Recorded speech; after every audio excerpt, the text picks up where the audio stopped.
Good morning and welcome everyone to our day 2 of the Development Forum webinar series that we'll be having this year. By now, you'd have realized we'd have changed the name from Developers Forum to Development Forum, and that's intentional because we want to make it a wider perspective so that all feel invited and welcome to our events. Today, we will continue in our focus on emerging technologies in sewage treatment, particularly looking at the MABR system and later on the USFB system, that is the Upflow Sludge Blanket Filtration. So without further ado, I just want to introduce to you our presenter for today, who is Engineer Marius Caprariu, and he's the Engineering Director at Engineering and Technology Associates Incorporated, not here locally, but over there in Canada.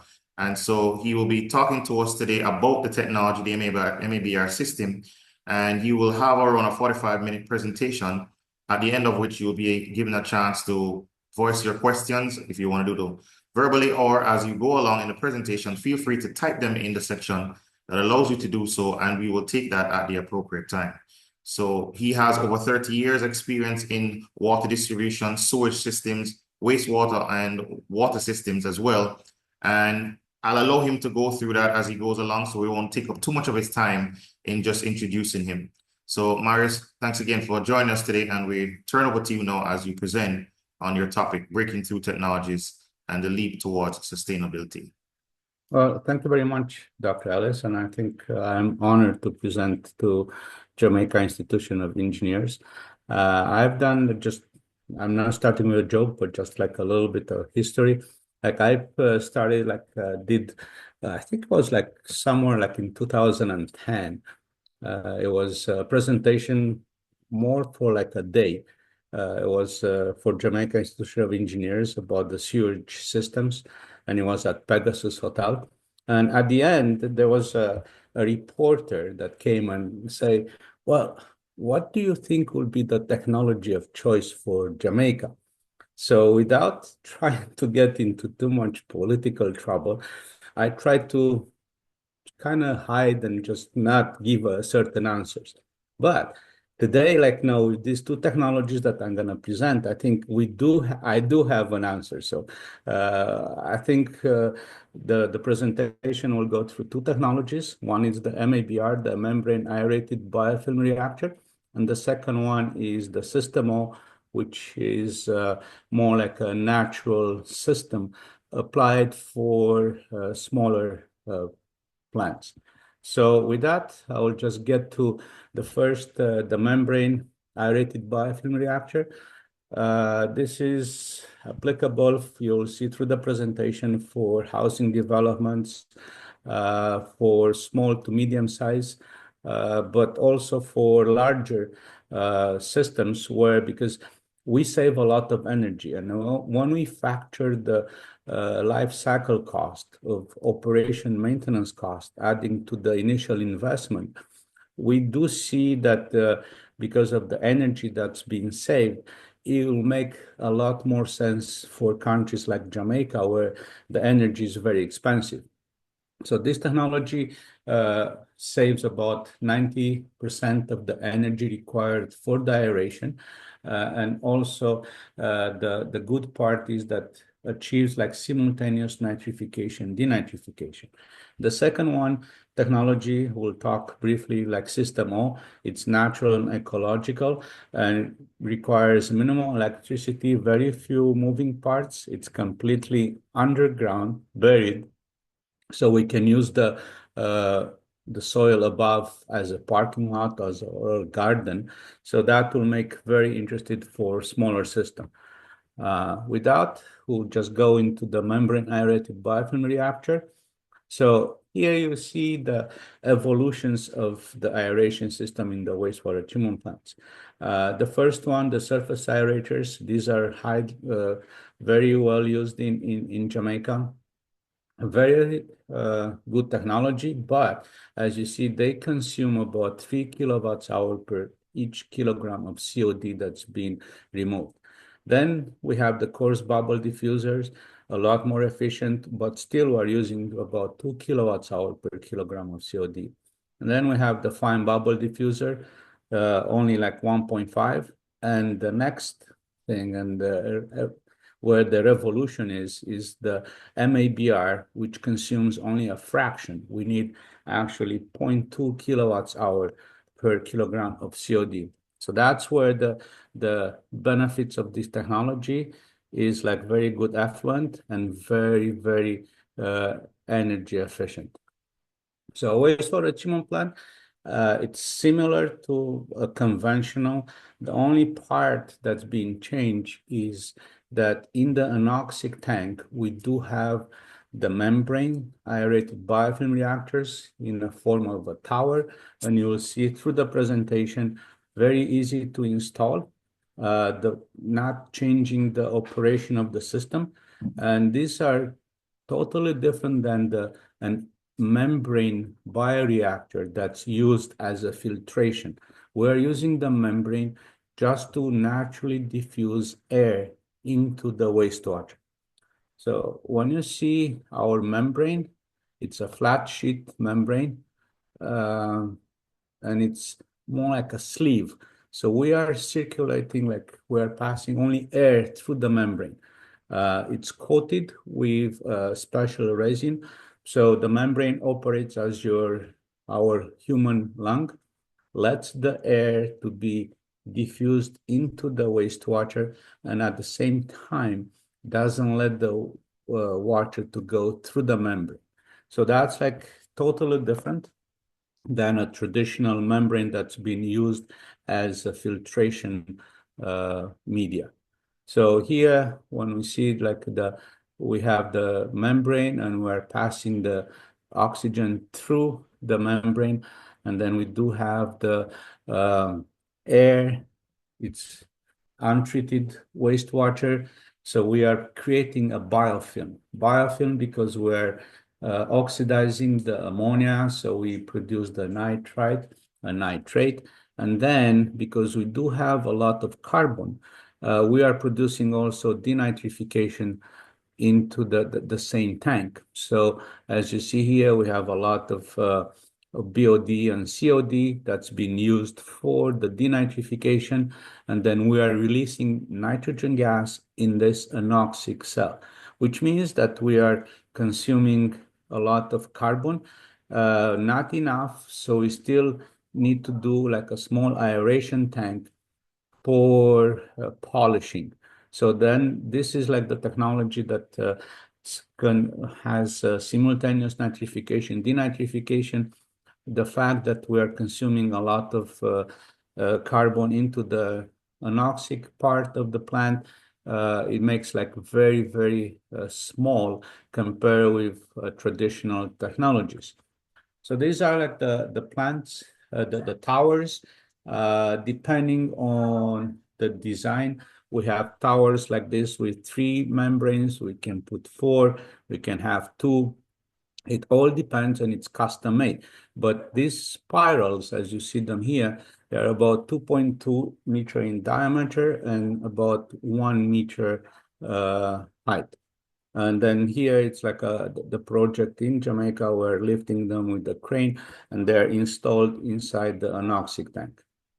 I do have some movies here. You will not hear the sound, but this is about the wastewater treatment plant.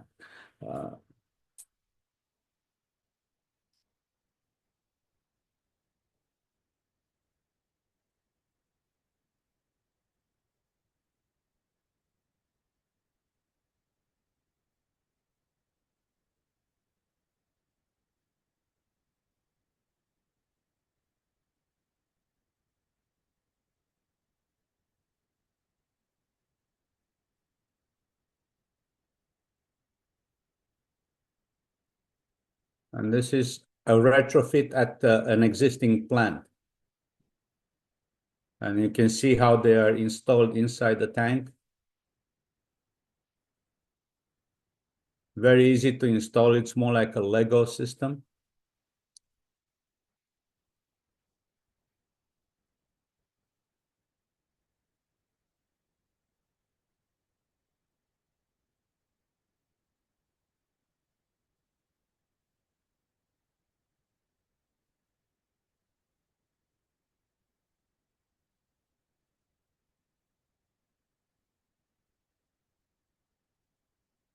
So that's where you see the membrane. It's a flat sheet, and we circulate only air.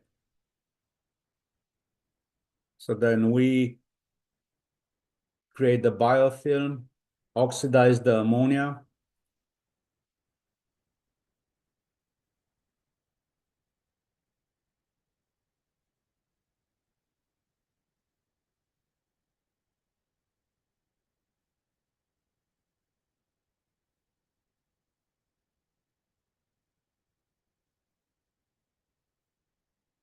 So that's how the modules are. They're put into the anoxic part.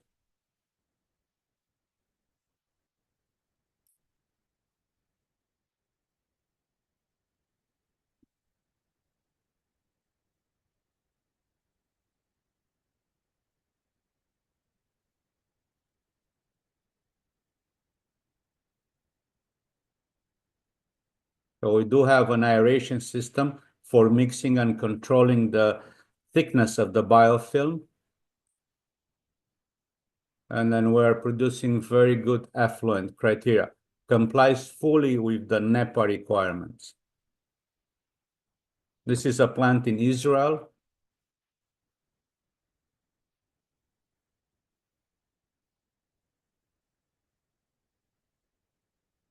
And then we have another movie, but just quickly, and this is about applying the same technology, but in a containerized plant. So this is like fully like containerized.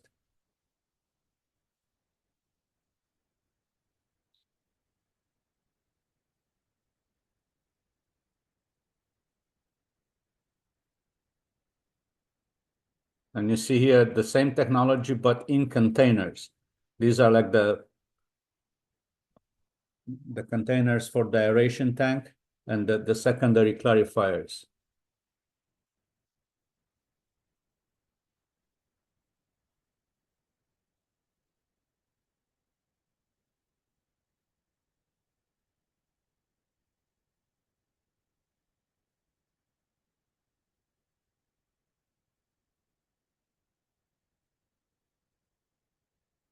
So you see three compartments with the membranes.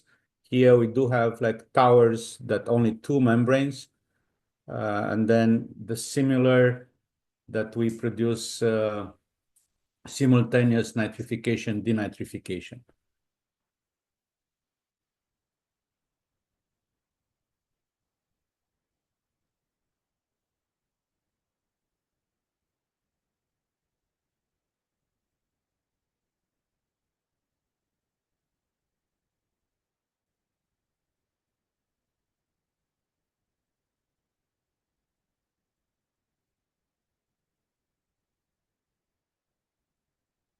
So you see there's three towers here, and we have the aeration system for mixing, and then it's followed by the aeration tank. Typical aeration tank with the diffusers.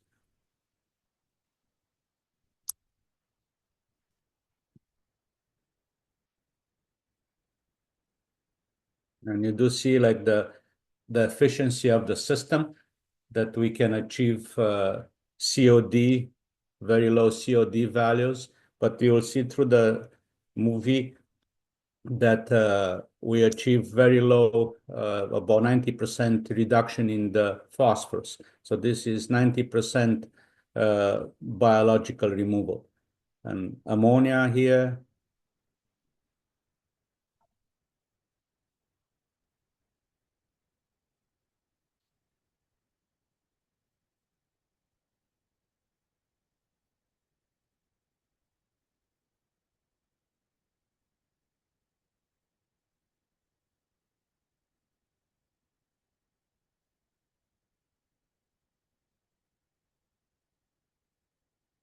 So what are the key drivers for implementation in Jamaica?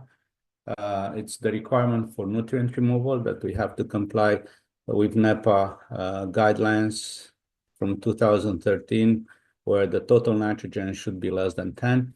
This is very good also for the housing developments that will require modularity, so we can implement in different trains, like we can not provide a big plant from the beginning, we just extend afterwards, and you will see through the presentation that how we achieve that.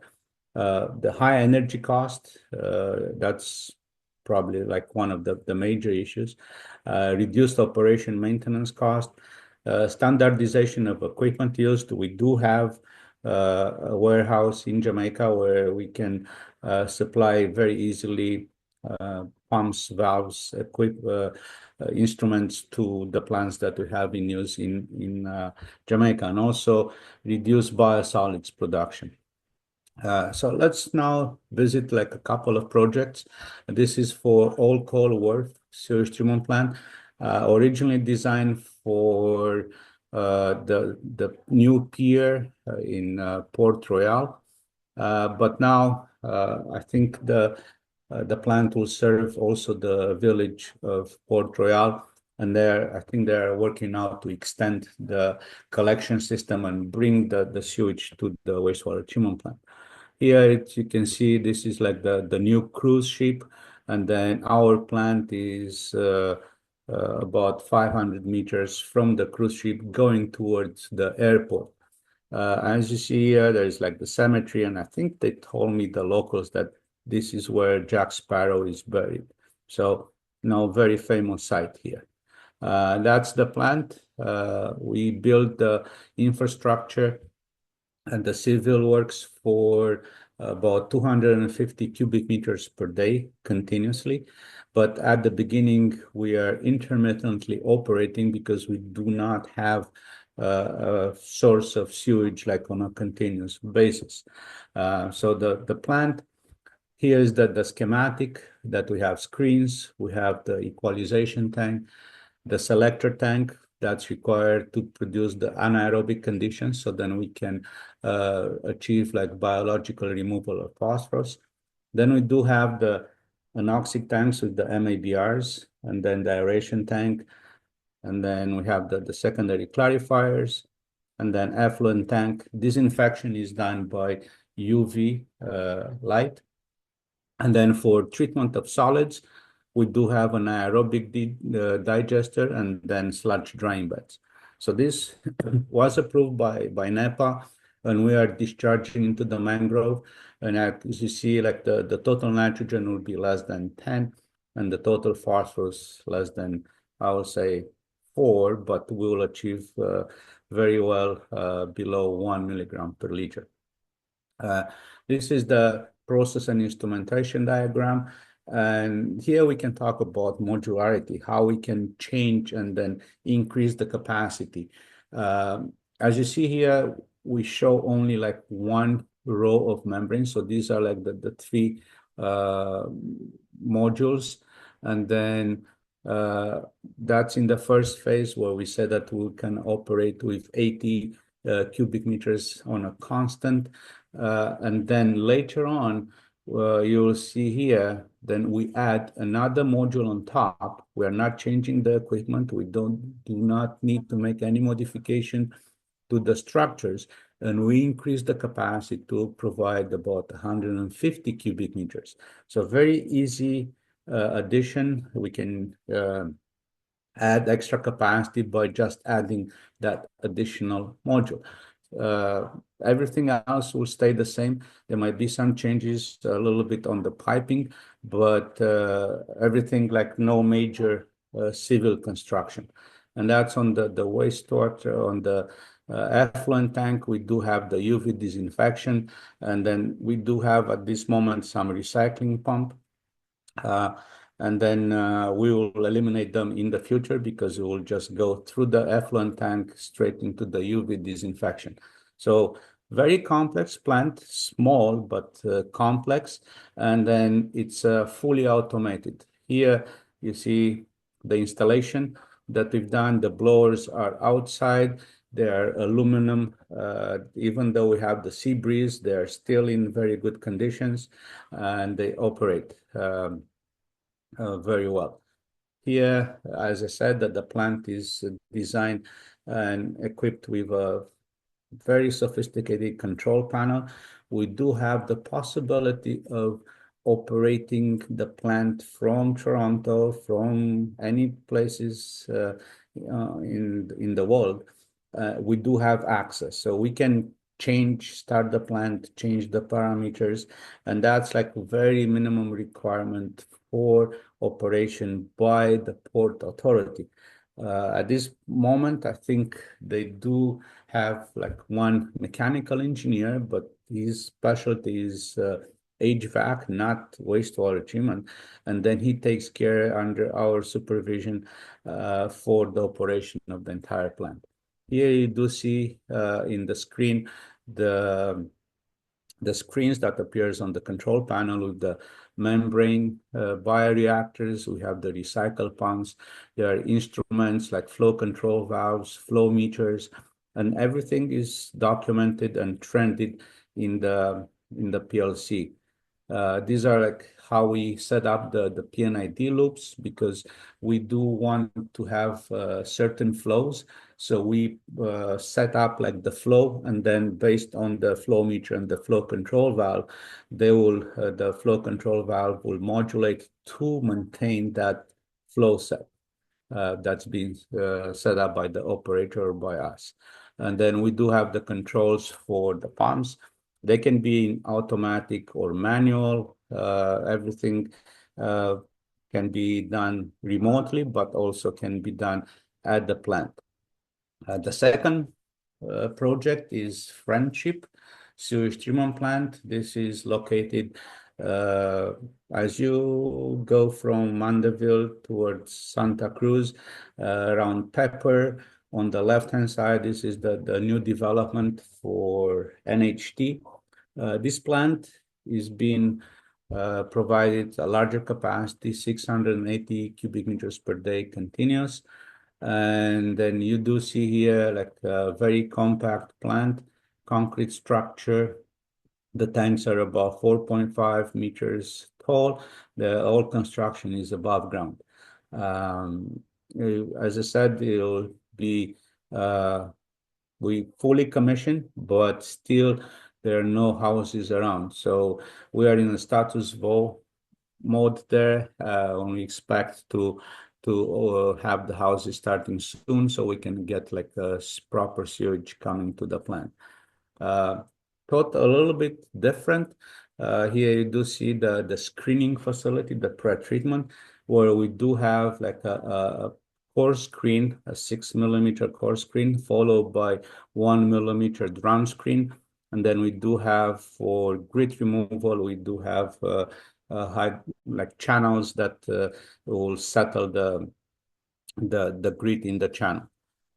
From there, this is the plant, very compact. We do have 3 towers in each process train, a total of 6 towers. Each tower has 3 spirals. So overall, we have 18 spirals into this plant. And we do have the aeration grid that's required to control the thickness of the biofilm, and also to mix the anoxic tanks. And it's important to say that this mixing happens like for 10-15 seconds every half an hour. So this aeration system is not continuously operated. And then we do have the aeration tank and the secondary clarifier. These are typical, similar to any other wastewater treatment plant that it's been installed in Jamaica.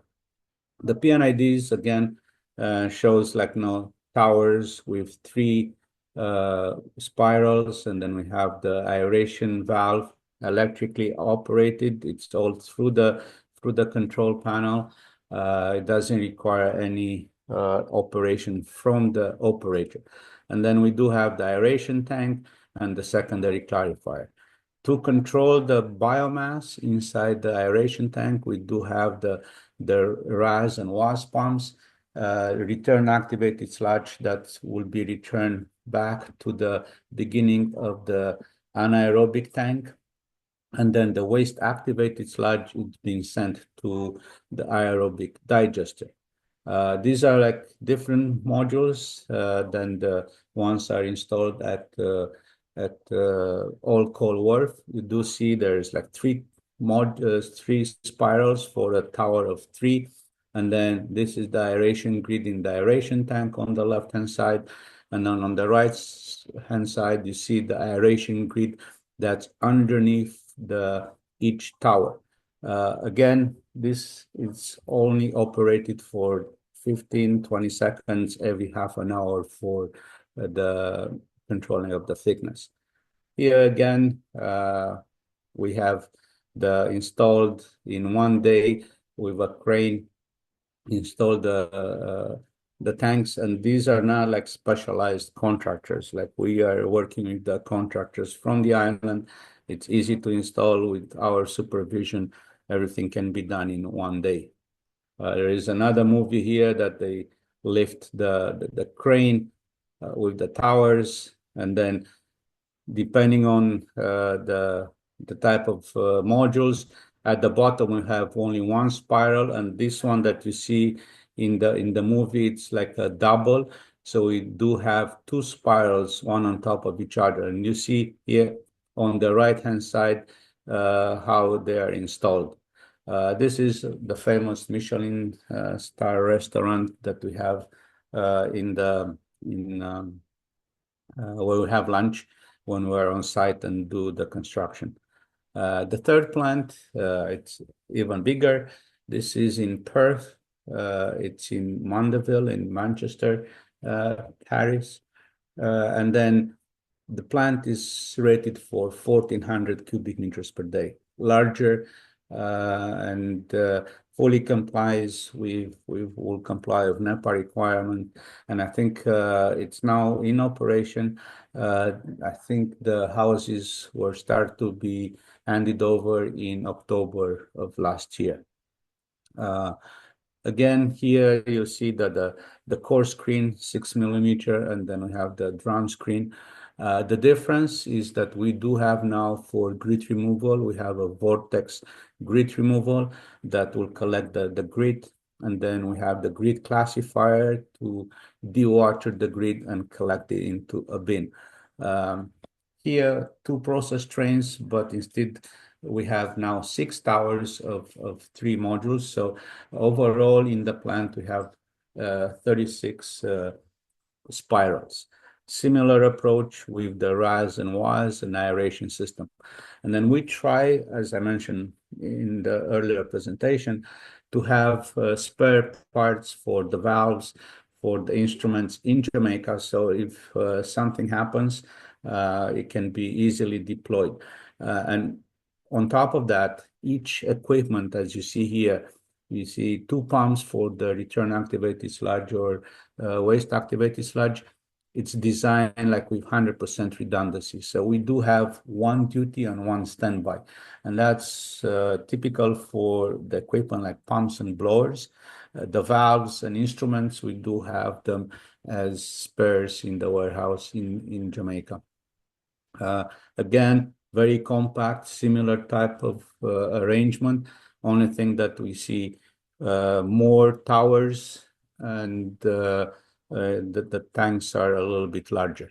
And then the fourth plant I want to mention is in Ocho Rios. This is for a Sanssouci couples resort. Here we do have like a plant 100 cubic meters per day. The difference here, the plant is fully containerized, and then it's fully operated from Israel or from United States. There is a local company that goes at the plant for about an hour every day, and then looks at the operation of the facility, but they're not required to do any major intervention. And the plant is producing a very good treatment. The effluent is discharged into this pond here that you see, and then it's used for irrigation of the green spaces in the resort. This is the type of container that's provided with the aeration tank in the middle. We have the MABR's secondary clarifier, and at the end, here on the left-hand side, we have a room for the control panel and the MCC. Again, This is a fully containerized system, and it's fully operated from Israel or United States. So the proposition for this technology is that's applicable to communities between 250, 10,000, but even larger because of the energy cost that we see in Jamaica. Very good at achieving nutrient removal and phosphorus removal. We do operate with concentration of mixed liquor of 3.5 grams per liter. Very small, but again, because we're achieving simultaneous nitrification, denitrification, the anoxic tank, our aeration tank, it's very small. And then the clarifiers are small as well. So very good technology applicable. At the moment, we have about 5 plants that are in operation, about 6 or so that are in approved by NEPA, and we just wait to start the projects. We do have one coming up in Ocho Rios at the very close to the roundabout, where we come from the Highway 2000 on the right-hand side. That will be a development, and the next one will be in Moran Bay for MBUC, located at the Red Hill plant. The second technology, and I think this will be very good to present, is about an autonomous and passive wastewater treatment able to recover the water for reuse. So this is a completely underground system. It looks like an infiltration system, but we do have a septic tank at the beginning, and then we do have the treatment pipes. Now, the treatment pipes, they provide aeration, anoxic, and aerobic condition. And you can ask, like, how? Well, when the pipes are flowing full, then there is not much oxygen enters the pipe, so we have anoxic condition. And then when the pipes are flowing low, then we do have a lot of aeration into the system. So this system, very small moving parts. There are about like 30,000 installation just in Canada alone. And then because we're in Jamaica and we try to achieve nutrient removal to get the total nitrogen of less than 10, we are containing here everything with a liner. So we are collecting all the effluent. We go into the effluent pumping station where we do have to recycle 50% of the flow back to the beginning of the septic tank. That will achieve us like the denitrification.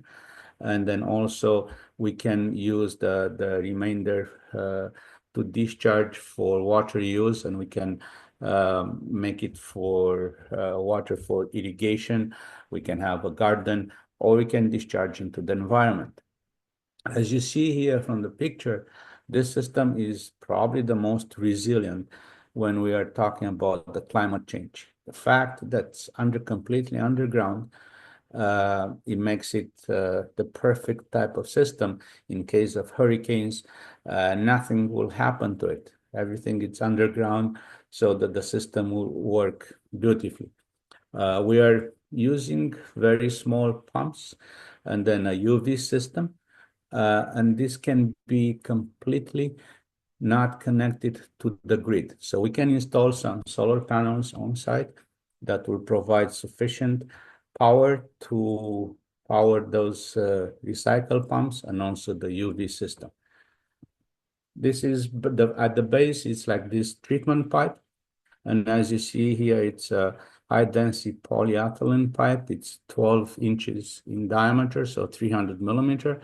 And then we do have a bioaccelerator to promote the bacterial growth. And then we do have the textiles for the bacterial support. And then we have a geotextile membrane. And of course, here you see with green, these are the couplings and end caps for the pipes. As I said, we changing based on the flow in the pipe. we're changing conditions between the aerobic and anoxic conditions. So that provides the same type of principle that we have in a wastewater treatment plant, where we have an anoxic tank or an aeration tank. Or you can have like a sequencing batch reactor where treatment happens in the same tank. By changing and stopping the aeration, that will give the oxic and anoxic conditions. We do have like a movie here showing about the pipe construction. So that's the system O. And just presents the pipe. I will just probably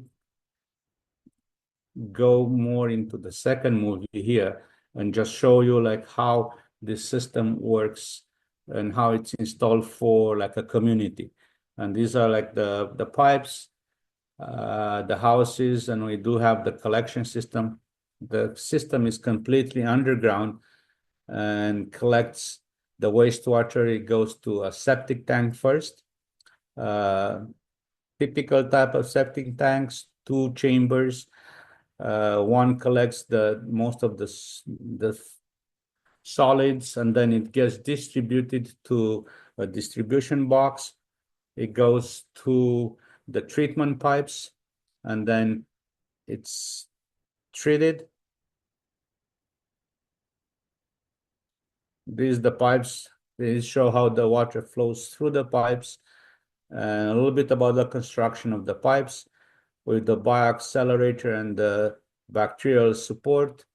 This is how the bacteria is in the bacterial support layer. That's how we change and make the aerobic and anoxic conditions. And then we collect the effluent, and the effluent it's used for irrigation. We do have a filtration sand to achieve passive disinfection, but for redundancy, we are also using UV disinfection. So it's a dual system to ensure that we don't have any type of viruses in the wastewater effluent. I think these are the type of systems. This is very highly used in France. You see like different type, like 40 people equivalent, or like 70 people, 100 people equivalent. Very good for smaller communities. This is also like in Africa, in Peru, in South America. Also like this is for the orphanage. This is where we tested like a system. There's another movie, but I don't think we still have time. Very good for approved by NSF.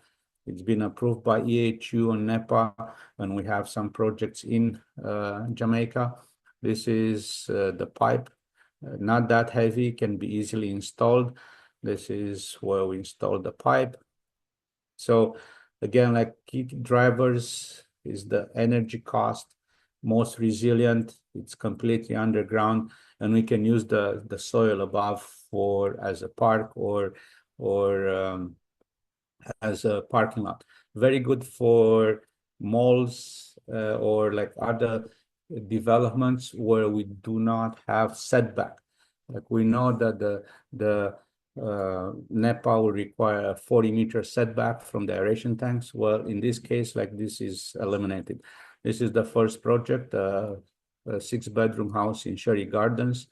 The type of system, like we have 10 pipes here, and you see the drawings. That's another development for like a complex, like a residential apartment, and that the system can be installed completely under the parking lot. Then again, here it's like a warehouse complex, and then also for some on the north coast, like for a housing complex. So again, very good for a smaller system. We are now designing for some housing development about 150 cubic meters per day, 60 cubic meters, and one that's about 350 cubic meters per day. Very efficient. With that, I think I conclude the presentation. If you have any questions, please note my email. You can get it from JIE also. I will be more than happy to respond. And also, I can probably send links about these movies so you can hear them, also the sound, not hear only my voice. With that, thank you very much. And now I'm ready to answer your question that may have. Thank you. Thank you again, Marius, for very content sufficient presentation on the two systems that you would have proposed, the system O as well as the MABR system. And it's good to know that they're both actively engaged in the Caribbean and otherwise. My co-host today is Dr. Chris Burgess, so you'll see him in a second. And he will do some introductions of himself. I just want to introduce myself at this point to everyone. When we started off earlier, we were fewer in attendance, and I'm here today in the capacity of the chair of the Civil Division of the JIE. I also serve as a senior lecturer at the University of the West Indies in the Civil Engineering program and the regional chair for the Institution of Civil Engineers of the UK as well.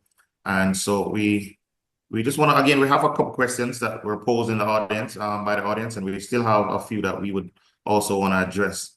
But I want to allow Chris to introduce himself before we move forward. Dr. Burgess, you want to say something here? Yeah, good morning, everyone. Good morning, Marius. I think we've met before by email on your system. I'm Chris Burgess, Managing Director for SEAC Solutions, registered engineer in civil and environmental. Thank you, Leighton. I want to get straight into the question and answer session. Thank you for being available as well, Marius, for this session and for offering to post the information that you just presented, or maybe the webinar host can make arrangements for it, Leighton, and have it posted on our YouTube page. Yeah. Very interesting systems. I'm seeing two questions in the chat. No, four now. Four. The first question, Marius, and you don't have to set them in order. What setback or boundary exists and existing buildings? What setbacks to build boundary and existing buildings have you agreed on with NEPA for the open tank system and smaller?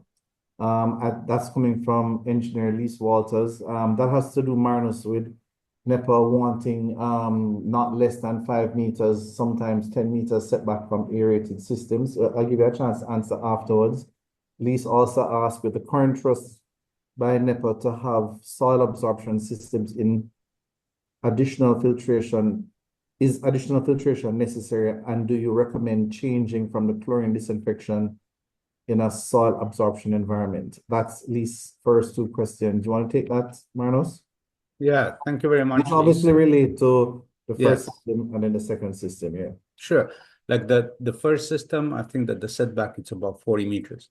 That's what we faced, like always, like 40 meters from any open tanks to the nearest property line. So that's why, like in some developments, like we have like a mall, well, we do not have that separation. So that's like where we apply more like the system O, because this is completely underground. Of course, like now, immediately after the collection system, we have a septic tank. So we do have like from the pipes, we do have about like 10 meters or so until we get into the treatment system.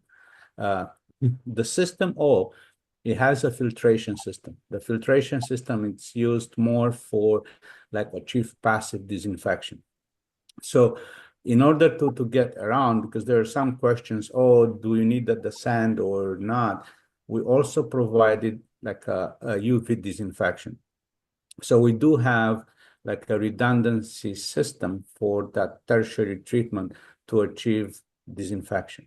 So we have dual, either like with the passive disinfection through the sand filter, but also with the UV and very small UV systems. I want to backtrack a little bit on the first thing you said. You said your setback that you got from NEPA was 40 meters, which is quite large. Certainly wouldn't be applicable to a hotel system. No. Have you ever had to negotiate a smaller setback system with them?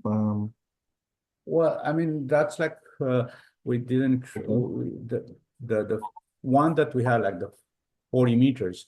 was for the MABR system for more on base system, where it's like it was as you know, like it will be like urban center. So we had like 40 meters from the our open tank to the nearest building, because it's all like one property, and that was through NEPA, and I think that was like the smallest distance that we got from them.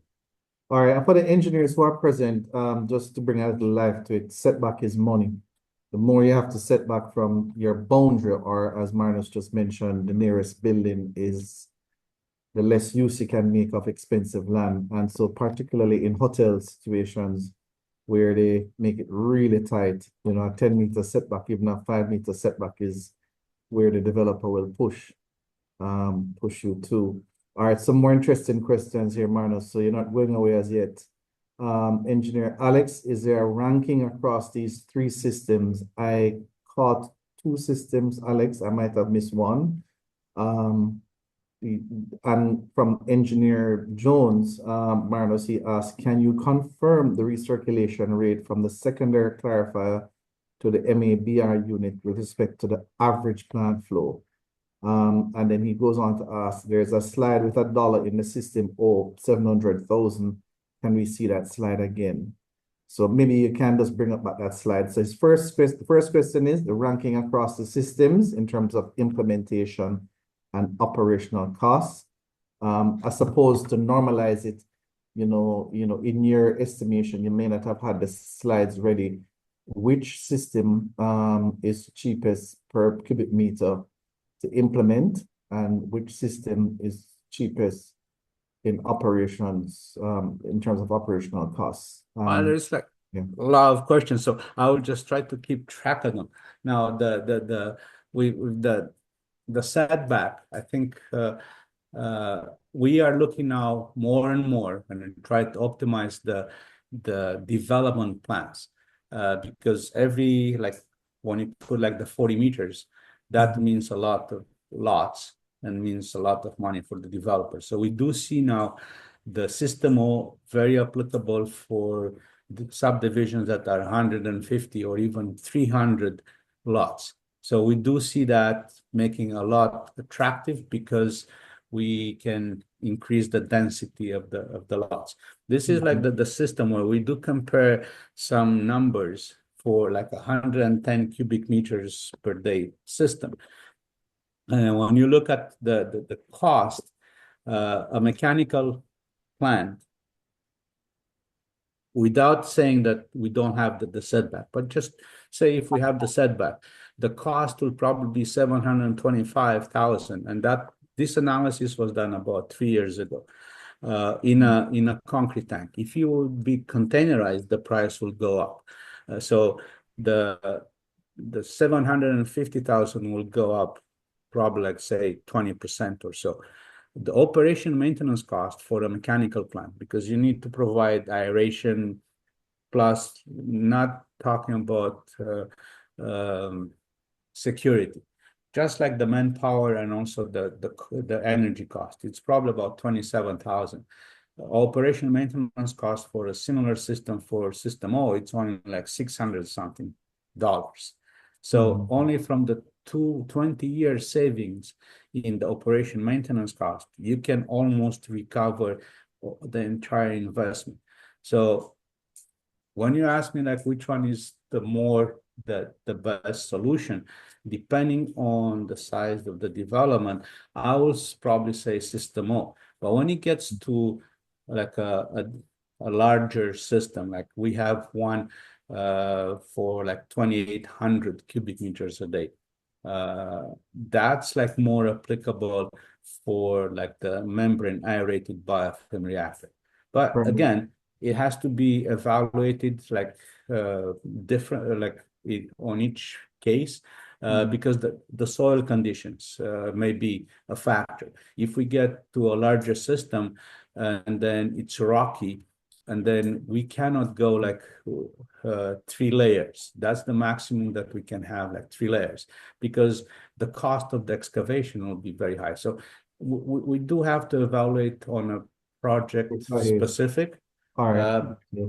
but that's like Yeah. something like we can work with the clients. Yeah. Now, if you ask, so like I'm going to remind you of the question. Okay, that is sure. From Engineer Marius Jones. Can you confirm the recirculation rate from the secondary clarifier to the MABR unit with respect to the average plant flow? Yeah, we normally size for like 100%, like average flow, but typically we operate at about 75 to 60% of that. Okay, great. I think you invariably answered this second question. Sharifa Cohen, how do your systems combat membrane fouling? I think I saw the aerators, which you say turn on for 15 seconds every half an hour, but would you like to give that an answer? How do you combat fouling? Well, the fouling, it goes more like to the question of like, what do you do with the membrane? Like the fouling, it's more into the membrane bioreactors where you do pass water through the membrane. That's where it's conditions for fouling. Here, as we said, that we only pass the air through the membrane. So there is no liquid that will go through the membrane. And the fact that we do have the aeration system, so we can try to control the thickness.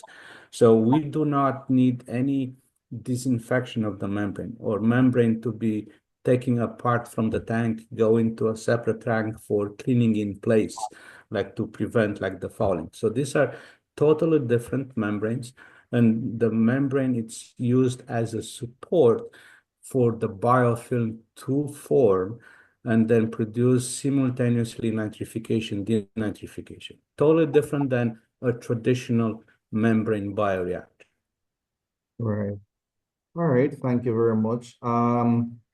In Jamaica, you correctly mentioned, Marius, that the cost of electricity is high. It's one of our major concerns. Depending on the price of fuel, it varies between 35 to 40 cents a kilowatt hour. So engineer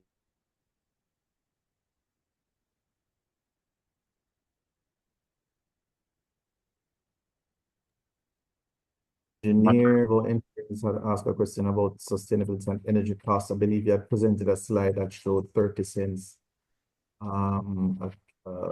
per kg of COD at first. Let me go. Today's main concern regarding the sustainability, what is the energy demand to develop these membranes from planning to prototype testing and commissioning? Yeah, as a energy demand. I suppose the easiest way to normalize that is what is the kilowatt hour usage per kilogram of COD or whatever metric would help us to bring it home. And Well, I can the usefulness, you could compare it to another technology if you have the information at hand. Well, I don't have it in hand, but I think when you look, say, for example, an MBR, like traditional MBR that operates at higher mixed liquor concentration. Like now we operate at about 3,000, like 3,500 milligrams per liter. The MBR or other system that's now they can operate at 6,000 milligrams or 7,000. But at that concentration, the efficiency, it goes down. So the alpha factor gets almost reduced in half. So even though we size a little bit like less tankage, but because of the concentration, we are actually increasing the electricity consumption. So all those like that operate at a higher concentration than mixed liquor, they have a higher concentration of a higher consumption of energy. We have, like say, for example, the plant that operates in Couples in San Souci. This is like a client, and even if there are some parties that are interested, we can visit that plant or like any other plants with a delegation from Jamaica Institute of Engineers, and then they can get a lot more familiar. But what we see is at least like 40 to 50% cost reduction in energy because over of the traditional system that was there. Yes. Now, I Now, know that system that was there. It's amazing that it lasted so long next to the sea. yeah. with the ones for the system O, which can be very good for like 100 and 150 cubic meters per day, or even 200. Actually, we're providing like a proposal for 340 cubic meters a day in Jamaica. It can not, it can be, we can provide solar panels. So the system will be completely off the grid. We can have like some solar batteries that we can store the energy for operating the UV system and the pumps. So it can be totally not connected to the national grid. Yeah.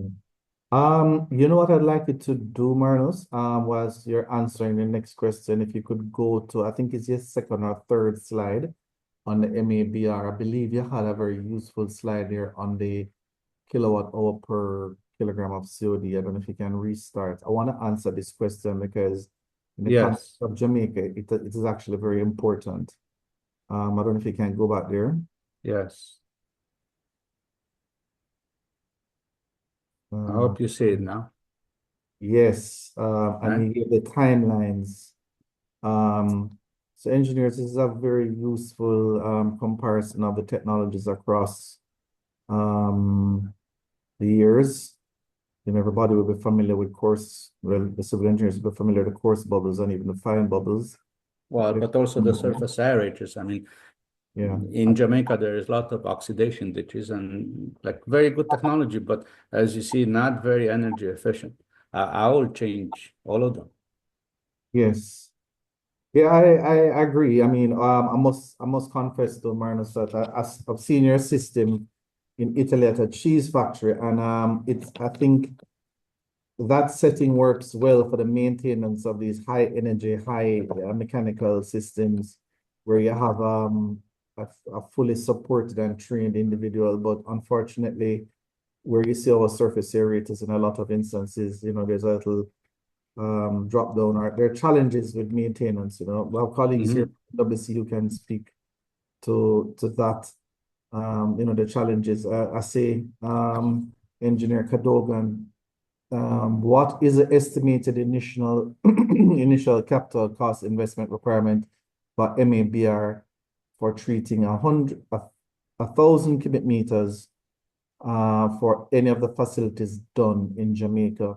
You presented several facilities. I'm very grateful for that. You took away one or two of my questions. I'm happy to see that NHT is considering your systems. Can you give us an indication of the costs? And Engineer Cadogan, who is asking here, Marius, I think it's okay to say that he's with the National Water Commission. So you would do well to answer his question fully, so he can go back to his boss and tell him about your presentation. Maybe you can help us.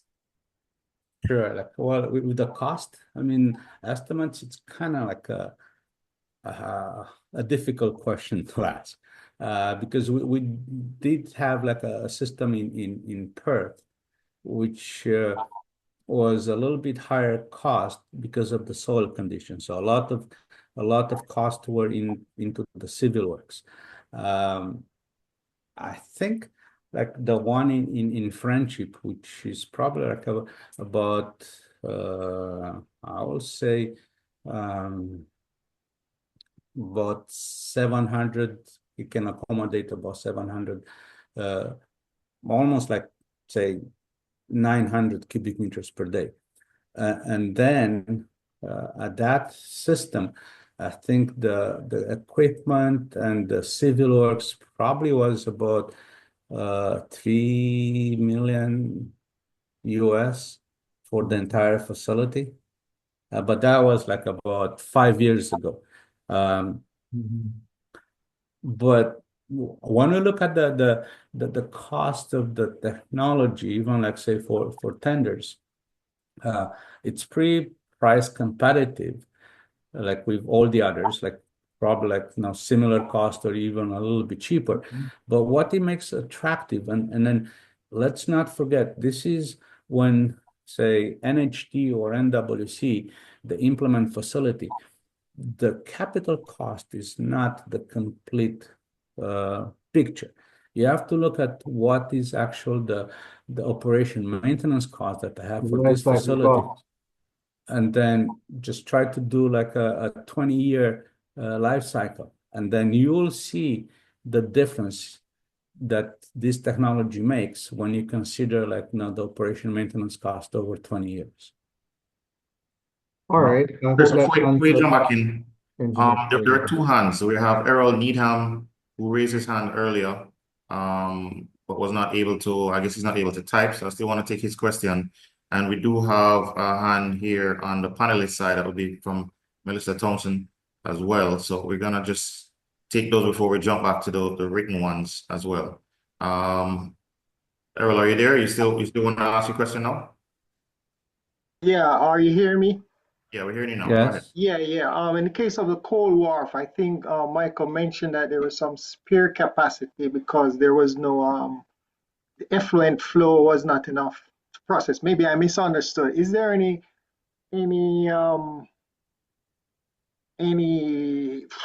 possibility of integrating other systems? I mean, depending on the geographical space that could accommodate those extra capacity that that plant would have? It's just a question. Maybe it's not for you, but for planners. No, I think it's a very good question. So, and I'll provide you all the answers. So, when we designed the system, was done for the tender from PHJ said, well, it's 150 cubic meters per day plant, or 150 cubic meters. So then normally we'll say, oh, this is 150 cubic meters per day. Well, actually not. It was 150 cubic meters per week. So that's why we had like when the cruise ship will come, we will collect that 150 cubic meter, and then we will just treat it like over the course of an entire week. And there was the discussion, well, what happens because we need to have like septage coming to that facility to provide food for the bugs. So in the initial phase, we had a possibility of doing like 80 cubic meters continuous, but then we provided only like 20 cubic meters on a continuous basis, so that the flow was continuously recycled to treat that 150 cubic meters over the duration of a week. Now we worked with the PHJ and also with NWC, and we provided the design for the collection system in the village of Port Royal. Now they're in the plan of collecting all the sewage and conveying all the sewage from the village to the facility. And even though we had some spare capacity when we started the plan, I don't think it will still that be the case when we connect all the parts from the new development and also the old town where like Gloria's restaurant, the first one. So when we connect that, may not be any additional capacity. Okay. All right, thank you, Marius. Was there somebody else, Leighton, that Yeah, was Melissa one of the Thompson. panelists? Melissa, you want to go ahead and ask a question? Just a quick question. Can you remind us how often you have to change the membranes? You also mentioned that your team has a warehouse in Jamaica. Does that warehouse have membranes on hand? Well, we guarantee the members for 15 years, so you do not have to change them in that 15 years. Again, this is like we are not passing water through the membrane, so there's a lot more, they will last a lot more. We do not store membranes. They're like pretty large. If there is problems with one, then we can isolate, then it can be ordered, and may not be the entire module. Like the module is, like the spiral is split into two, so we can have only half of the module that may be a problem. Don't need to store the membranes. They will just be shipped and change. Easy to change, and we do not remove if they operate perfectly, we do not remove the membranes from the tank for any type of cleaning or disinfection. All right. Few more questions if we return to the question and answer. Engineer Laidlaw asked about if there were any specialized tools or equipment needed for assembling and installation of the units. I see where you have two different types of units. Well, two different types of MABR units and the underground system. I suppose, Marius, the containerized ones, it should just need a concrete pad and a crane. But guide us through, you know, like what local support you need in terms of the typical installation, in terms of grades and equipment. Only thing that's more like specialized for the MABR, it's the fact that we need for half a day, depending on how big the system is, like a crane. That's the only one. I mean, no offense, but when we did the plant, we work with local contractors. So, I mean, if you look at them, they don't see that they have like specialized tools on them. And then even if we go like even for the one in here, well, they're just typical mechanical contractor. Don't need any specialized tools. They come like these modules are coming, they are assembled very well. Only thing is just they have to put the screws and just the nuts. The aeration system, we guide them through it, how to make the connection. So as I said, probably not special tools, but it requires like to be like a mechanical contractor. The second system that we showed, this can be done by a civil contractor. And then you see this is my partner, Dr. Alidina, with the pipes. And we actually, me and him, like help installing this. And we do have here the Sherry Gardens. There are some photos. Oh, we have some photos, but in other presentation. They were done by a local contractor and just purely civil, no mechanical grade, inclination. So it can be done by just a civil contractor, no specialized tool, just need a backhoe and then some shovel to put the sand, but nothing else. So you're doing very well, Marius. We have 5 more minutes left before we go to our next presentation. Sure. And I have about 4 more questions. I want to make this efficient. Engineer Jones asks another question: is MABR sensitive to low carbon availability, which might be typical of some of our domestic wastewater? You might have a BOD less than 200 in some instances. And will total nitrogen spikes for low, is MABR sensitive to low carbon availability? Will TN spikes for low BOD situations? And also he asks, the process flow diagram showed a balancing tank. Can you confirm what primary clarification is not required? That primary clarification is not required. Yeah, well, very good questions. This will still require, like as any type of biological treatment, we still need that carbon to nitrogen ratio between like at least like 4:1. So if you have like a BOD of about like 200, even if you have like the ammonia like 50 or so, that's still gonna work. But if you have like concentrations like for industrial, like you have low BOD and high ammonia, then it will be a problem. You need some artificial sources of carbon. Yes, it still require like to produce a good biological nutrient removal. You need those ratios between carbon, nitrogen, and phosphorus to be present. Otherwise, there will be problems. So it's not something that's special, but it will be typical for all the biological treatment that you need those ratios. In terms of the the primary clarification. It's not required. We do have systems, like all our systems, it's an equalization tank because we are providing pretty good constant flow to the membranes. So we don't want to spike the flow. It will be like an average flow coming to the system. And then they are typically sized to contain about 2 hours of the peak hour flow. That's the type of equalization tank, but no primary clarifier.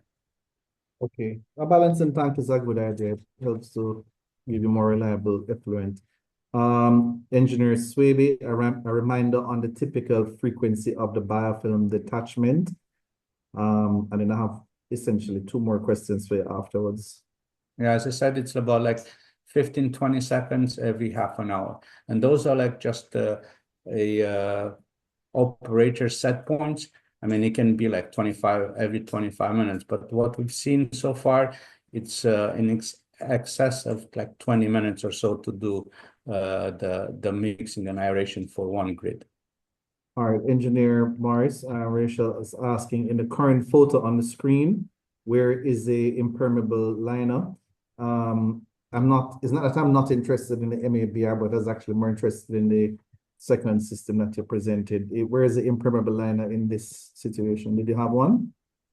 Well, yeah, I mean, if you look at the system here, as you see in the middle one and also the third one, you see that there is a layer, a black layer, and that's the liner that will collect the entire effluent, and then that's what will recirculate. In cases of Canada, we don't have this liner, but in Jamaica, because we do have to do the recirculation and removal of nitrogen, we do provide this liner. Do you have any of these systems installed in Jamaica, Marius? Well, there is one in Sherry Gardens, very nice house, and that's been operated for about a year also. I want to suggest to you that this is actually quite relevant to our urban area land developers, not necessarily those with larger projects, but those with apartment type developments. It would be good to hear if Engineer Ian Bennett is online, if something like this might be accepted, although it may not be in his wheelhouse. And NWC used to have this thing about not accepting septic systems. Is there anyone here from NWC who could, as an attendee, who could? There are a few there. Ian is there, and I think I've seen others as well, but I don't know if he's close by his mic. I don't know if either Engineer Cadogan. I think he's gonna try and speak. So I think he's gonna try and speak. So you just need to be unmuted. I don't know if he can unmute himself or if our host wants to. Let's probably take it offline and ask him. But no, we have a few more minutes. We can give him at least 2-3 more minutes just so we can wrap up and just to address those final questions. So we do have 2 or 3 more minutes. So if there are any burning questions that we saw, Chris, that came up with the last 3 that we wanted to address. I see Rachel has her hand up as well. So I don't know if we wanted to take her or any other one. We can do that. Were all the other questions addressed? The order level in terms of the MABR, I don't, that's maybe a quick question or a quick answer. What is the order level like for the MABR system? Is there any order or anything that we should be concerned with? I don't think so. No, but it's just like on the primary system, like no, but not specific, not a lot of orders. Typical from the primary treatment, not that much in the biological treatment. Right. I see one other question that keeping how resilient or adaptable is the MABR system to potential future changes in wastewater characteristics. I assume it's highly adaptable, but what's your thoughts on that? Yeah, very highly adapted. Like now, we can look at probably like say what changes can happen.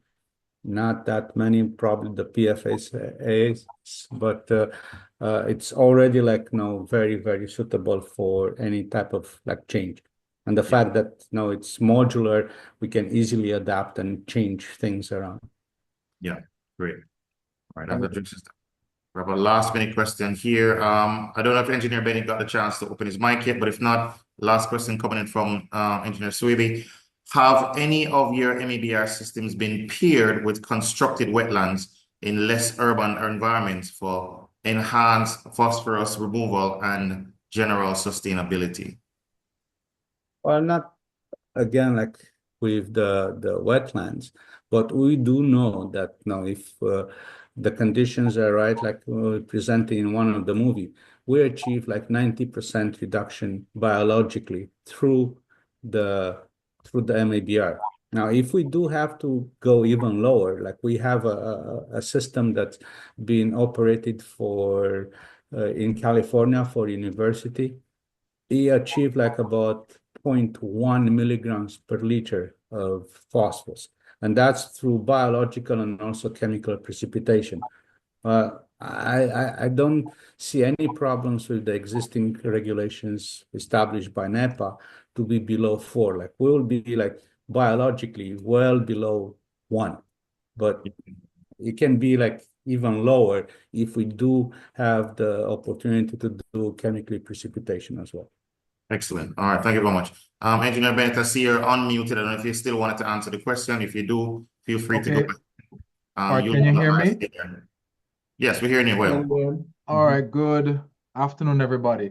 In terms of acceptance, it's not just my decision alone, but I'm certain that if some of these technologies as presented here, we like what we see with the MABR, but if some of these other technologies really do prove to meet certain requirements, then I'm certain the NWC is up for discussion to readjust some of our positions based on some of these technologies. So one of the best things that we would probably like to see is these technologies actually working in Jamaica for an extended time and what the proof of their effluent qualities have been. So we have heard of some of these systems have been started to work, but they're not working at full capacity yet. For various reasons. So we would really like just to get a full proof of these systems once they're working at full capacity, what their effluent qualities are, and then we're up for discussion. All right, sounds great. But particularly with the system odor, what's your thoughts on that one being more for the residential use, as Engineer Burgess was saying? Well, normally for the NWC, when it comes to the smaller systems, it's very difficult for us to if we're going to be taking over operations and maintenance of these tiny systems, we're really not into that kind of operations, because that would be multiple plants for us at many places where we wouldn't be able to properly take over operations and maintenance of those facilities. So certainly if small persons can replace their pits and those kind of septic tanks that they have now with these kinds of systems which operate better, which are practically maintenance free, it would be good for our environment, and it would also be good for the NWC because we wouldn't have to be intervening in any way. For the larger systems now, then certainly we can have discussions as to the direction we'd go once they prove to adapt. And we tend to want to centralize our systems a little bit more so that it makes the whole maintenance and operations of the entire system. Remember, we don't just look at treatment, we also have to look at the conveyance, make the entire operations and maintenance of the system a little easier, a little more efficient for us. Excellent. Thank you very much for that response, Engineer Bennett. I think it was exactly what we needed to hear. And as we gonna switch over, so Dr. Burgess, do you mind introducing our next presenter? Thank you again, Marius, for your presentation. Thank you very much. And if there are any other questions, like remember, like Yes, I'm just one click away. Yes. I'm just one click away. Okay. Yes, Thank you. Thank you very much for your Thank you. presentations. I certainly think the second system, the on-site system, is more relevant to some of the smaller housing developments. And I will be in touch with you Sure. to ask you to present at another institution. Sure. Perfect. Thank you. Thank you very much. Great. Our next presentation is on Upflow sludge blanket filtration. Upflow sludge blanket filtration is an innovative wastewater treatment technology that integrates biological and physical treatment in a compact system.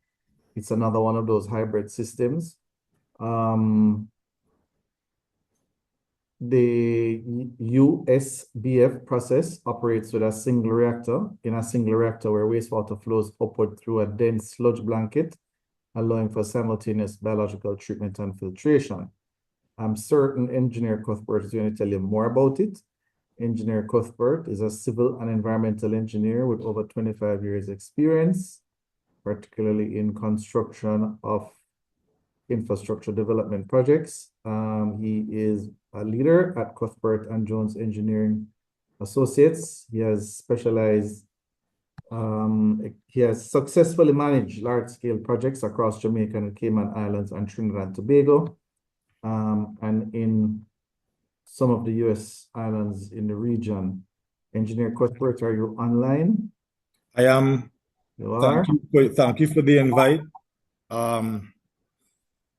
It's a pleasure to be here to describe some of these future technologies that we have at our disposal now. My presentation is going to take a step A and B process. I'm going to have Brian Chang, who represents EcoFluids, start off on the USBF technology.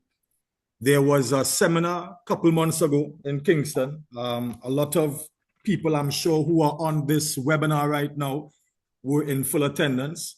They were presented with discussions pertaining to the actual wastewater treatment system as well as paraphernalia.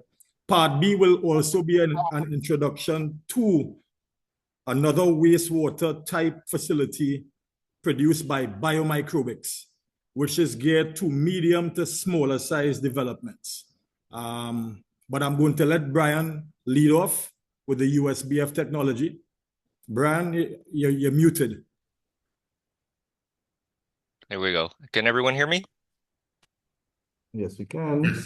Thank you. Thank you. Thanks, Tony. Thank you, everyone. Good afternoon, everyone. As Tony mentioned, I'm Brian Chan. I'm the Vice President of EcoFluid Systems. We are a company based in Vancouver, British Columbia in Canada. We have been involved with treatment plants in Jamaica for well over 10 years. We have several installations. I'm going to try and make my presentation quick. I know that things have been there's been a lot of information shared already on other systems, and without having to take a break or the opportunity to take a break, I just want to try and go quickly. So I'll run through my presentation and perhaps take questions afterwards. So if I can just share my screen.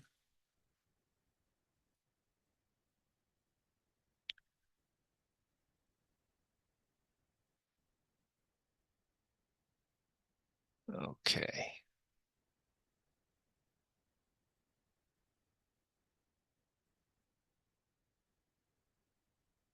I'm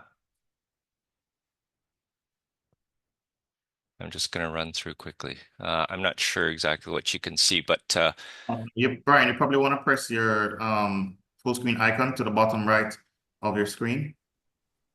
Next to the Zoom bar, there's a little box like a screen. Press that and it would initiate. Yeah, that one.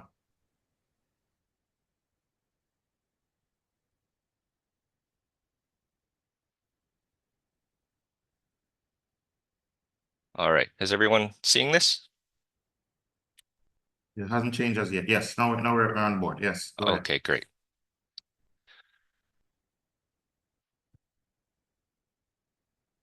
It's a little slow. Here we go. So, as I mentioned, EcoFluid is based out of Vancouver in Canada. We were formed in 1995, bringing the Upflow sludge blanket filtration technology from Europe to North America. Since then, or subsequently, we have been offering other technologies for wastewater treatment as well. Obviously, depending on situations, certain situations show a preference for certain technologies, but for the most part, our focus is on USBF. In 1998, EcoFluid formed an operations and maintenance subsidiary in order to deal with some lapses in or vacancies in the market. The great thing about that was it allowed us for the opportunity to learn as we go. So we operate our treatment plants, or we can operate treatment plants. And by doing so, we're able to have hands-on experience on what works well, what doesn't work well, how to make operators' lives easier, how to reduce demands on operations and maintenance. And all of those things get reincorporated back into our designs. So it's an iterative process where we learn and get better as we go along. In 2012, our company was actually acquired by another engineering company here in Vancouver called NORAM. NORAM is a globally placed in terms of building large chemical treatment plants in nitration, sulfuric acid, electrochemistry, a bunch of different technologies.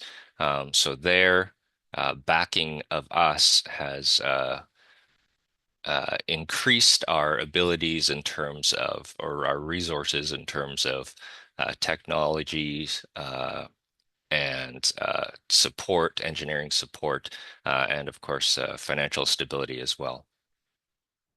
So some of the services that we are able to offer, we do all in-house process and mechanical design. We do equipment supply for our technologies. We're able to do design build in certain situations. As I mentioned, we have operations and maintenance divisions, and we also do research and development. Part of that might be through our operations. At the plants we operate, we're able to pilot certain processes to see how well they work or how to optimize them.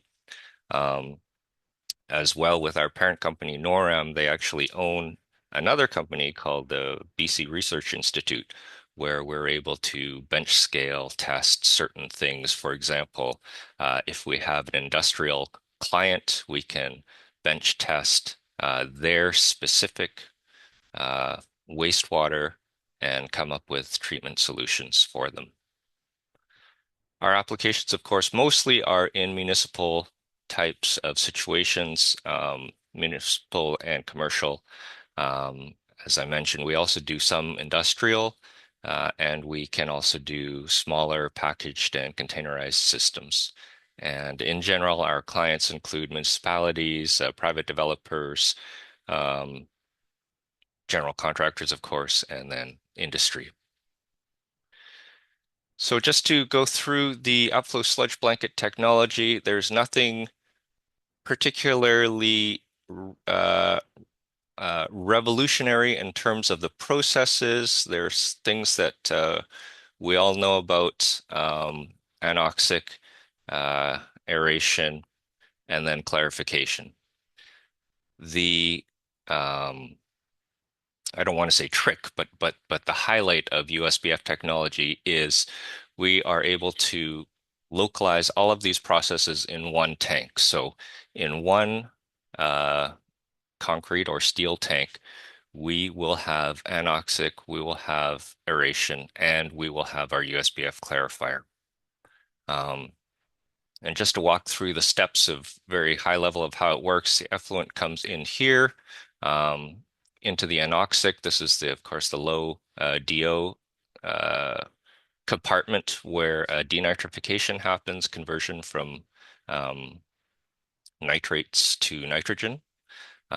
From there, it moves into the aerobic compartment where it receives dissolved oxygen in levels of right around, say, 2 milligrams per liter.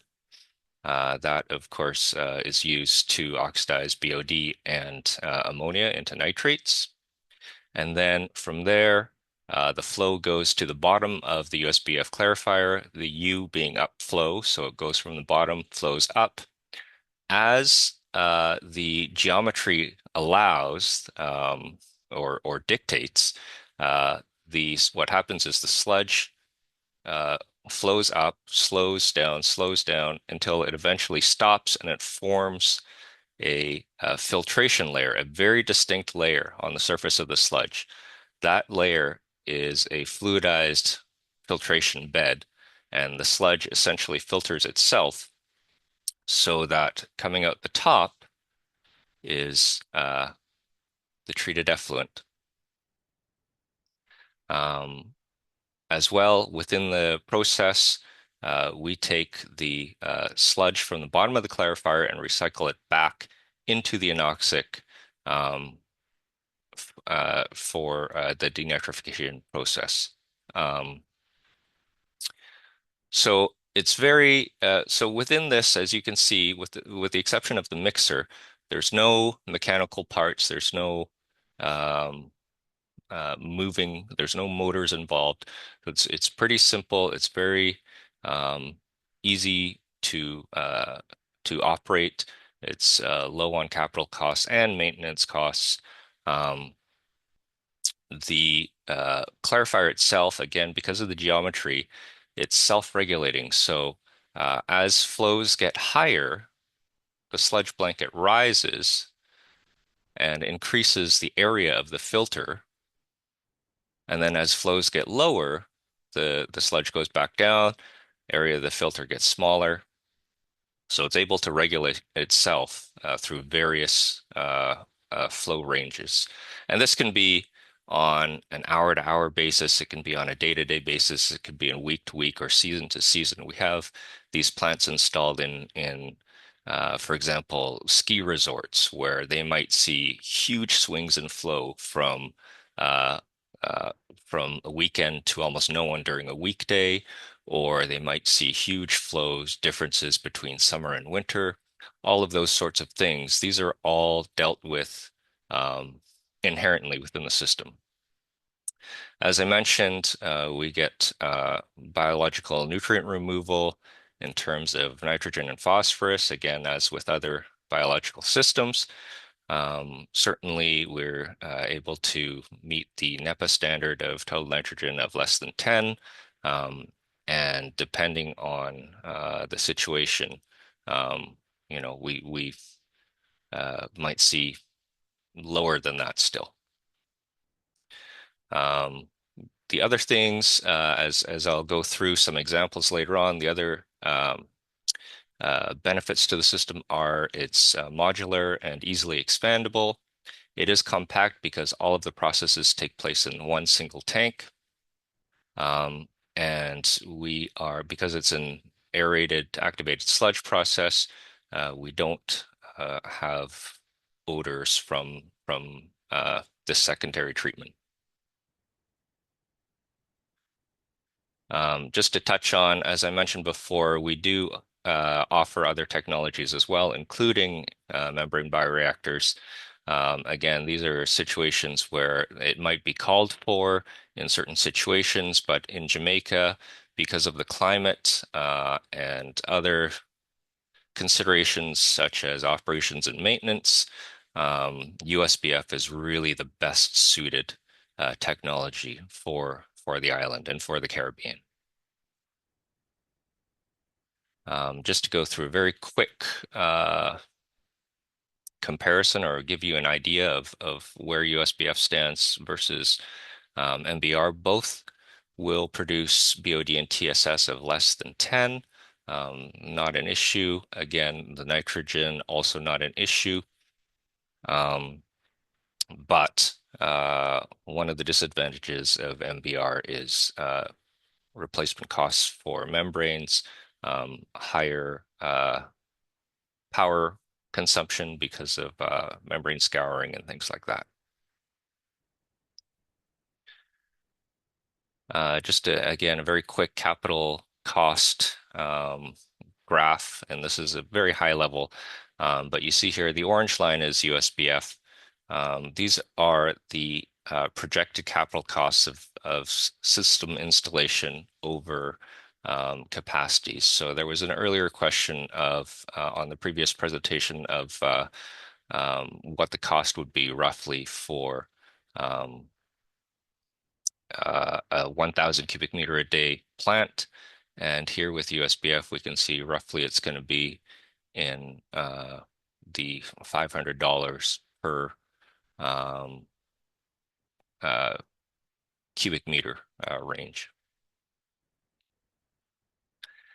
And again, on the power consumption, the orange line again is USBF, and we can see that in terms of kilowatt hours per day, again, we're going to be somewhere on a 1,000 cubic meter per day plant, we're going to be somewhere around 1.5, somewhere around there.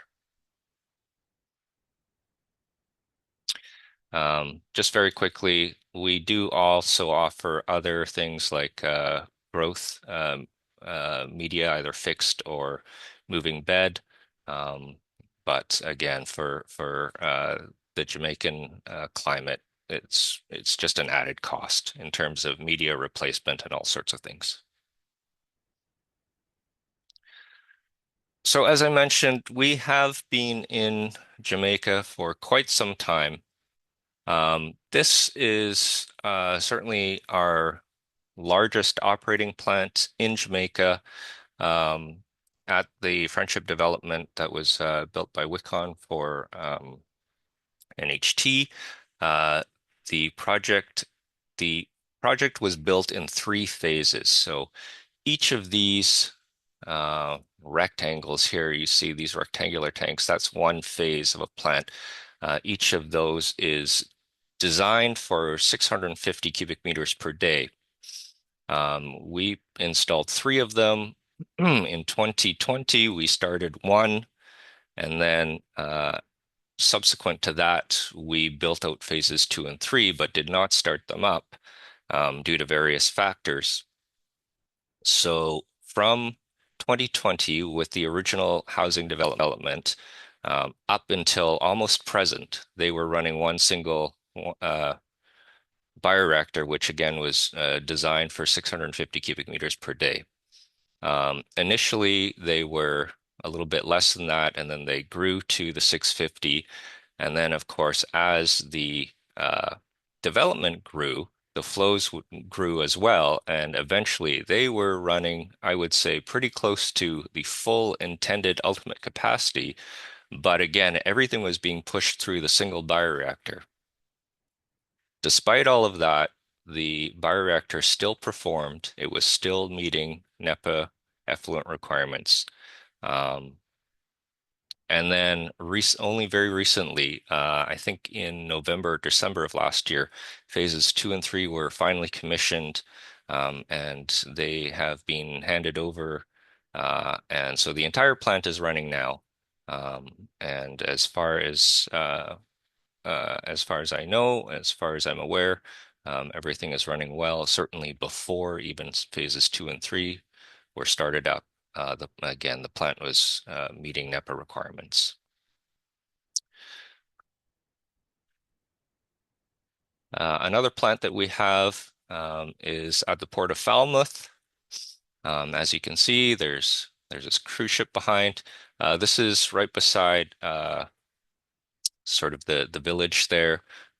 This plant discharges into a canal where you can see our colleague in Jamaica, Chris Jones, likes to talk about how before the plant went in, the canal was just filthy. It was terrible. It was horrible to see. It was an environmental disaster. Once the plant went in, the water cleared right up, and you were able to see through as if it was crystal. So obviously, massive benefits to the environment because of that. This plant was started up in 2011, so it's already been in operation for almost 14 years. The size of this one is 525 cubic meters per day. It's got 2 cells. So again, modular, can be expanded if required in the future.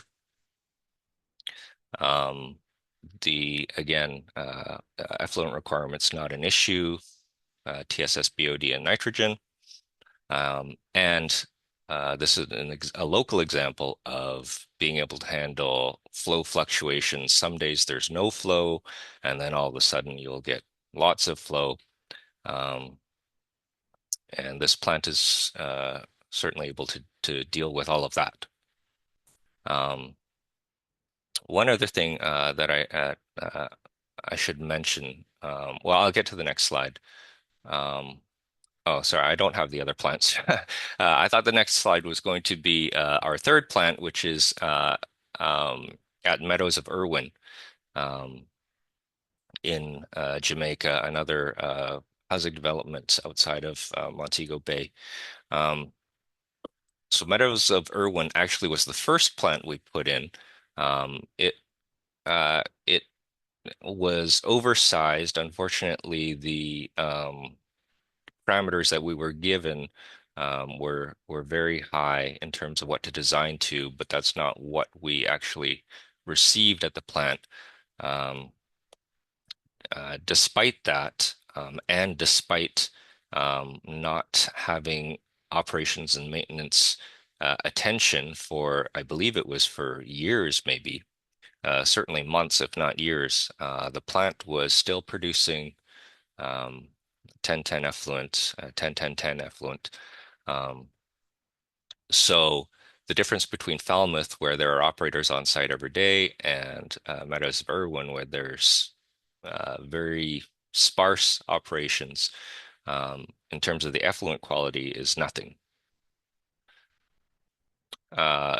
Just to run through a few other examples, this is, as I mentioned, this is a large ski resort here in British Columbia in Canada.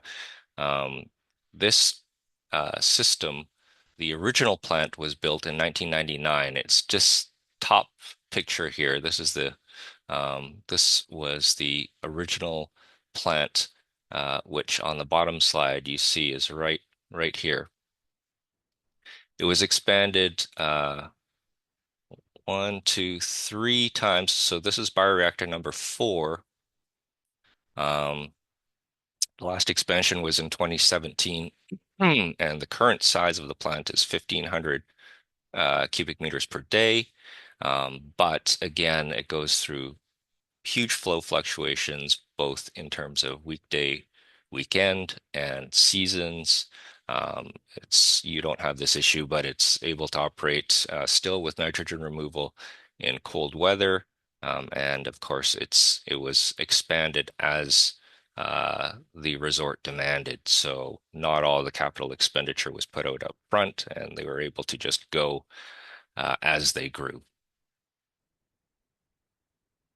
This is a small plant that we put in for a First Nation community here in British Columbia. It's only 120 cubic meters per day. But the reason why I want to show this slide is, again, this is a plant that we put in. One of the stipulations from the government who is funding the plant was that we had to train plant operators from the First Nation band itself. So the 2 individuals who signed up to operate the plant, one had grade 12 education, one did not. Both of those operators are still operating the plant. Actually, one just retired, so we got a new replacement for that person. But those 2 operators have been there for almost 20 years operating that plant. So just to illustrate that this is not a specialized thing. Certainly we are able to check in with SCADA if internet is available. We can check in anywhere with SCADA as could anyone. We can change things if required, but at the end of the day, the people who are there are able to do it without issue. Again, another First Nation plant that we put in. This one was pretty recent, but again, a modular, expandable.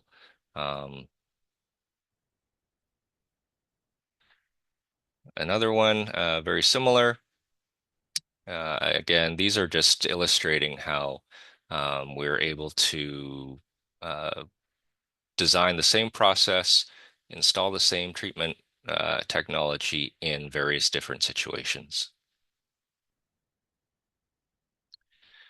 This plant, actually, this one is interesting. This is a retrofit of an old, I can't remember what the old technology was now. This is in Florida, in Lake Alfred, Florida. The old technology was housed in these concrete tanks here. We took everything out, put in USBF clarifiers, and increased the capacity up to 4,000 cubic meters per day. I believe the old capacity was something like 2,500 from the old technology, something like that. So we were able to achieve an expansion and an enhancement of versus the old technology with our USBF retrofit. The effluent from this plant is actually discharged into orange groves for irrigation. So again, we're able to achieve water reuse objectives with just USBF technology. There's no, in this case and in Jamaica, there's no post-filtration. It is USBF, the anoxic aerobic and clarifier system that you saw before. Plus, in Jamaica, we're using hypochlorite for chlorination, and then we also use tablet dechlorination. So that's just to, of course, meet the fecal coliform requirements, but there is no polishing, filtration, or anything like that required. I should mention as well, it is possible to use UV technology for disinfection. But again, with power requirements and whatnot, we have found that the tablet chlorination and dechlorination is the easiest way to go. This is an example of containerized or a package system that we put in California. These are two, of course, steel tanks. Total capacity is 280 cubic meters per day. This treats a hospital in Joshua Basin, which is just outside of Palm Springs. On the top picture, in the background, just behind the plant, so immediately adjacent to the plant, this is the parking lot for the sheriff's station, and this is the sheriff's station. So again, just to illustrate the lack of odor and noise situation, we're the good neighbor capability of the treatment technology. And this one is just an example of, this is actually the largest system that we have put in. This is a 15,000 cubic meter per day plant in Chengde, China. This treats obviously a city sized population. It's 3 bioreactors. Each is 5,000 cubic meters per day. They're able to, again, achieve all of their nutrient removal, BOD and TSS, of course.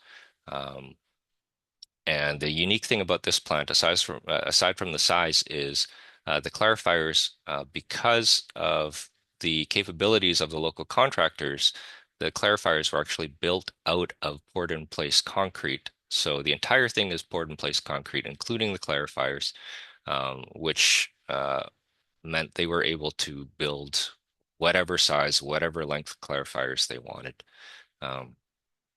So in speaking, again, speaking with Chris Jones, he seems to think that that is a possibility in Jamaica as well. So that's something that we're exploring in Montego Bay. And then just an example of a membrane system that we installed for water reuse in a local plant just outside of Vancouver here.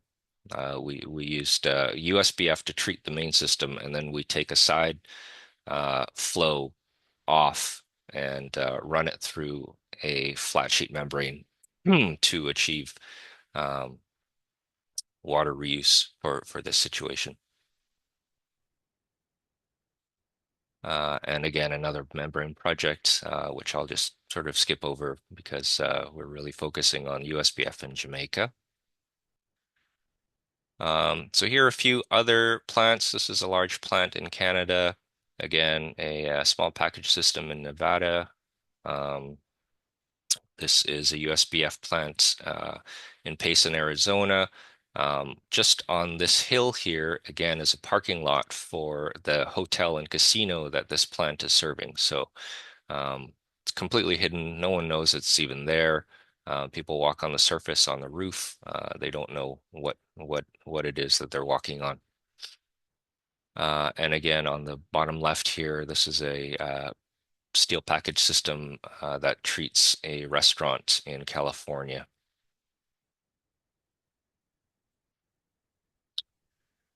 And again, the one thing that I want to point out, this top right, this is an industrial application, low BOD, high ammonia. The objective is to reduce ammonia before discharge into the city collection system. This is a fish meal processing plant. So they produce pellets for fish farms. The dust is taken off, and that's what we're treating. So it's a high ammonia situation, and the objective is just to remove ammonia. So I just wanted to run through very quickly. I'm sure that there's probably Brian, before we get into the question and answer, let me give the part B presentation to our time limit on this webinar. Sure, absolutely, Tony. Just I'll stop sharing. There we go. Yeah. All right. Share. Where is it?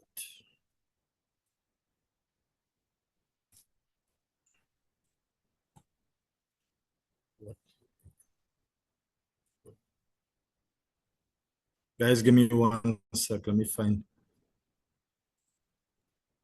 Just a reminder that you have about 8 minutes, Tony. Yeah, man, that's fine.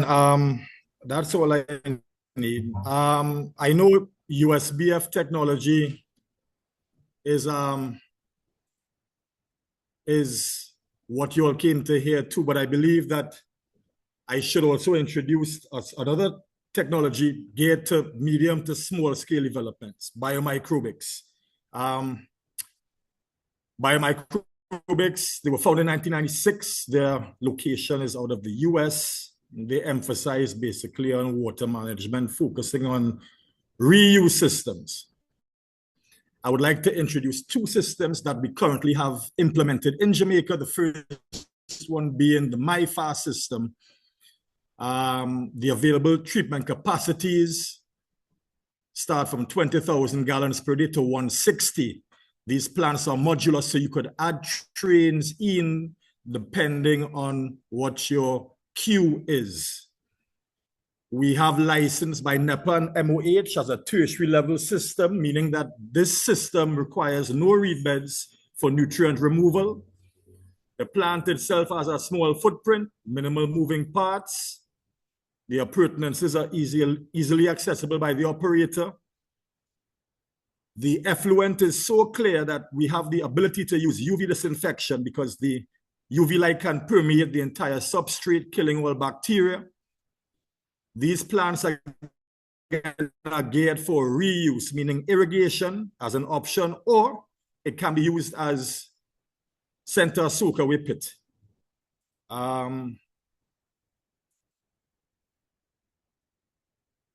This is an animated video of a simple MABR system. We currently have one being designed and constructed at St. Anne's Bay for Palm Beach. Essentially, you have your settling zone that's aerated. Then we have screening. From screening, we go into our aeration zone. where we have fixed media that allows millions of microorganisms to grow that do the removal of BOD, COD. These plants, again, being modular, you could also add in nutrient removal processes to them for the nitrification processes so that we meet NEPA standards.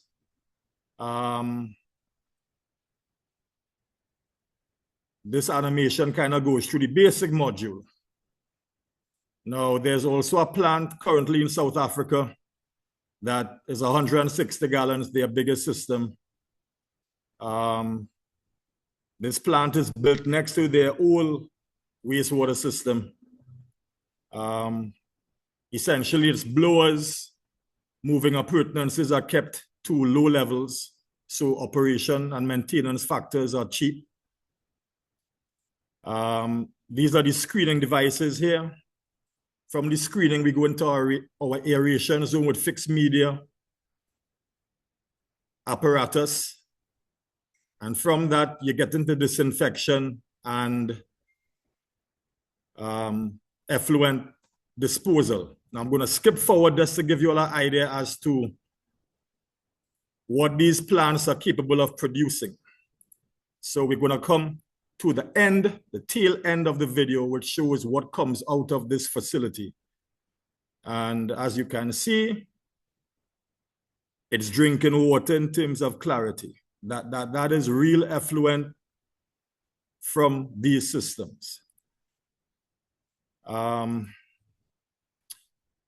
Beach is a 20,000 gallon per day system. It includes nutrient removal processes, no reed beds required.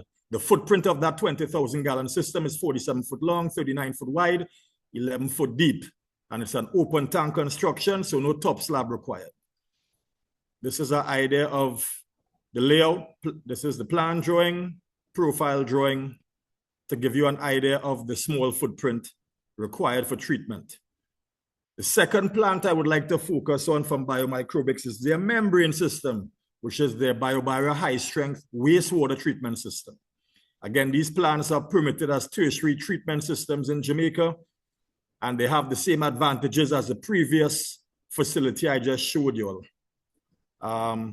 This is a small video of a simple system, HSMBR, in operation to give you all an idea as to the processes involved in the treatment apparatus. So first we have screening. This is what they call a sanity. It keeps inorganics out of the aerated zone. There is a blower that provides robust aeration in the aerobic zone. To the filters, depending on the size, you may have multiple filters in this reactor. It all depends on Q. The aeration produces or allows for the growth of important bacteria that we need in wastewater to remove the BOD, COD, and treat water to levels that are in standard with local municipalities, in our case, NEPA. Now, being a membrane system, it's ultrafiltration. The water is sucked through these filters. The solids are retained on one end. And what you get is a crystal clear effluent that you could now disinfect with chlorination or UV that you could use as irrigation water. Again, these plants were designed for golf courses, and they have now entered into the residential realm. We have one in operation at Besson or Rakabessa. These first three pictures are what I was given in terms of what was there before. So we did a retrofit. And as you can see, the bottom three pictures show the filters going in. We put a top slab on. Here is one of the finished products. Here is the finished plant. And this bottle represents effluent coming out of that system. Crystal clear. We have some test results from this facility. As you all can see, we are meeting and seriously meeting NEPA standards on all elements, BOD, COD, TN, phosphates, TSS. We won't have residual chlorine because we're using UV in this case. This was their second test result. Again, We are exceeding NEPA standards, hands down. This was their third test result. This is an 18,000 gallon per day system. The second system I'm doing right now is in Port Oil 2 housing, development in Cherry Gardens. It's a 6,000 gallon per day system. System again removes nutrients, no reed beds required. We are using a UV light for disinfection in this case. Effluent will be going to a soak-away pit, and the footprint for this 6,000 gallon per day system is 34 feet long, 11 foot wide, and 9 feet deep. This is construction of the tank. These two pictures show one of my workers installing the filters into the reactor. This here is your blower that provides air to the system. And these here are the finished products as to what reactors look like once all equipment is installed. Again, the advantages to this type of facility for smaller developments is that you don't have to build reed beds, which take up a lot of beautiful space on your property that could be repurposed into football fields. It could be repurposed into a pickleball court, playground. It could be made into residential storage units for residents. This here's Port Oil 1. They had the old system with a reed bed, as you all could see, such a nice development. Has an unsightly reed bed in the back. The disadvantages of these systems is that they take up space, valuable space. They are unsightly if they're not maintained. They're in constant need of maintenance, and they promote optimal breeding habitats for hazardous animals and insects, rats, cockroaches, mosquitoes, 40-leg, all those good stuff. So I'm sorry for the auction fast Trini accent moving forward with this biomicrobics presentation, but you all got an idea as to the USBF technology, along with options for smaller developments utilizing the biomicrobic systems. So, Dr. Burgess, I now give it back to you so we could begin our question and answer phase of this webinar. Yes, thank you very much, Anthony. Good afternoon to everyone else here. Again, for those who are just joining, one or two would have just joined. We have two questions for you, Anthony. General question from Engineer Walters. The Nature Conservancy and the UNEP are pushing for wastewater reuse in the region. Jamaica push was launched last month. How readily adaptable are the MABR and USBF to become reuse systems? Thinking of aquifer recharge and industrial reuse. You'd have partially answered some of that, Anthony. And obviously you can only speak about the USBF because, oh yeah, Marius is here, but I want to focus on you. In terms of the effluent quality, do you see it being reused for irrigation, aquifer recharge? Can you give us a little insight into that? Well, Either yourself or Brian could answer. Brian is still. Yeah, I think Brian could take charge pertaining to the effluent quality from the USBF. Certainly, yeah. USBF, yes, we can and do use effluent from USBF for reuse. As I mentioned in the Florida project that I showed, that water is used for irrigation of orange groves. But it can be and is reused again for just about any application. The effluent requirements certainly are not an issue in terms of TSS and BOD. And then even with, you know, for example, if you're using it for irrigation, it's actually counterintuitive to remove all of the nitrogen and phosphorus, but it's the effluent is perfectly suited for that type of situation.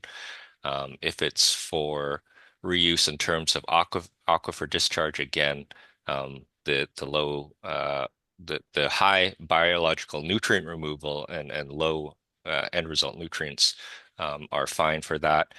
We have plants in British Columbia here, just outside of Vancouver, where the plant is sitting right on top of an aquifer, and there's very, very stringent requirements from our Ministry of Environment to be able to discharge onto that aquifer or those aquifers, but we're able to meet those standards. Brian, I just want to mention something for Friendship, where we have a USBF installed.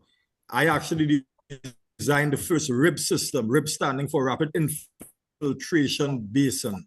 And the effluent discharges to that appurtenance.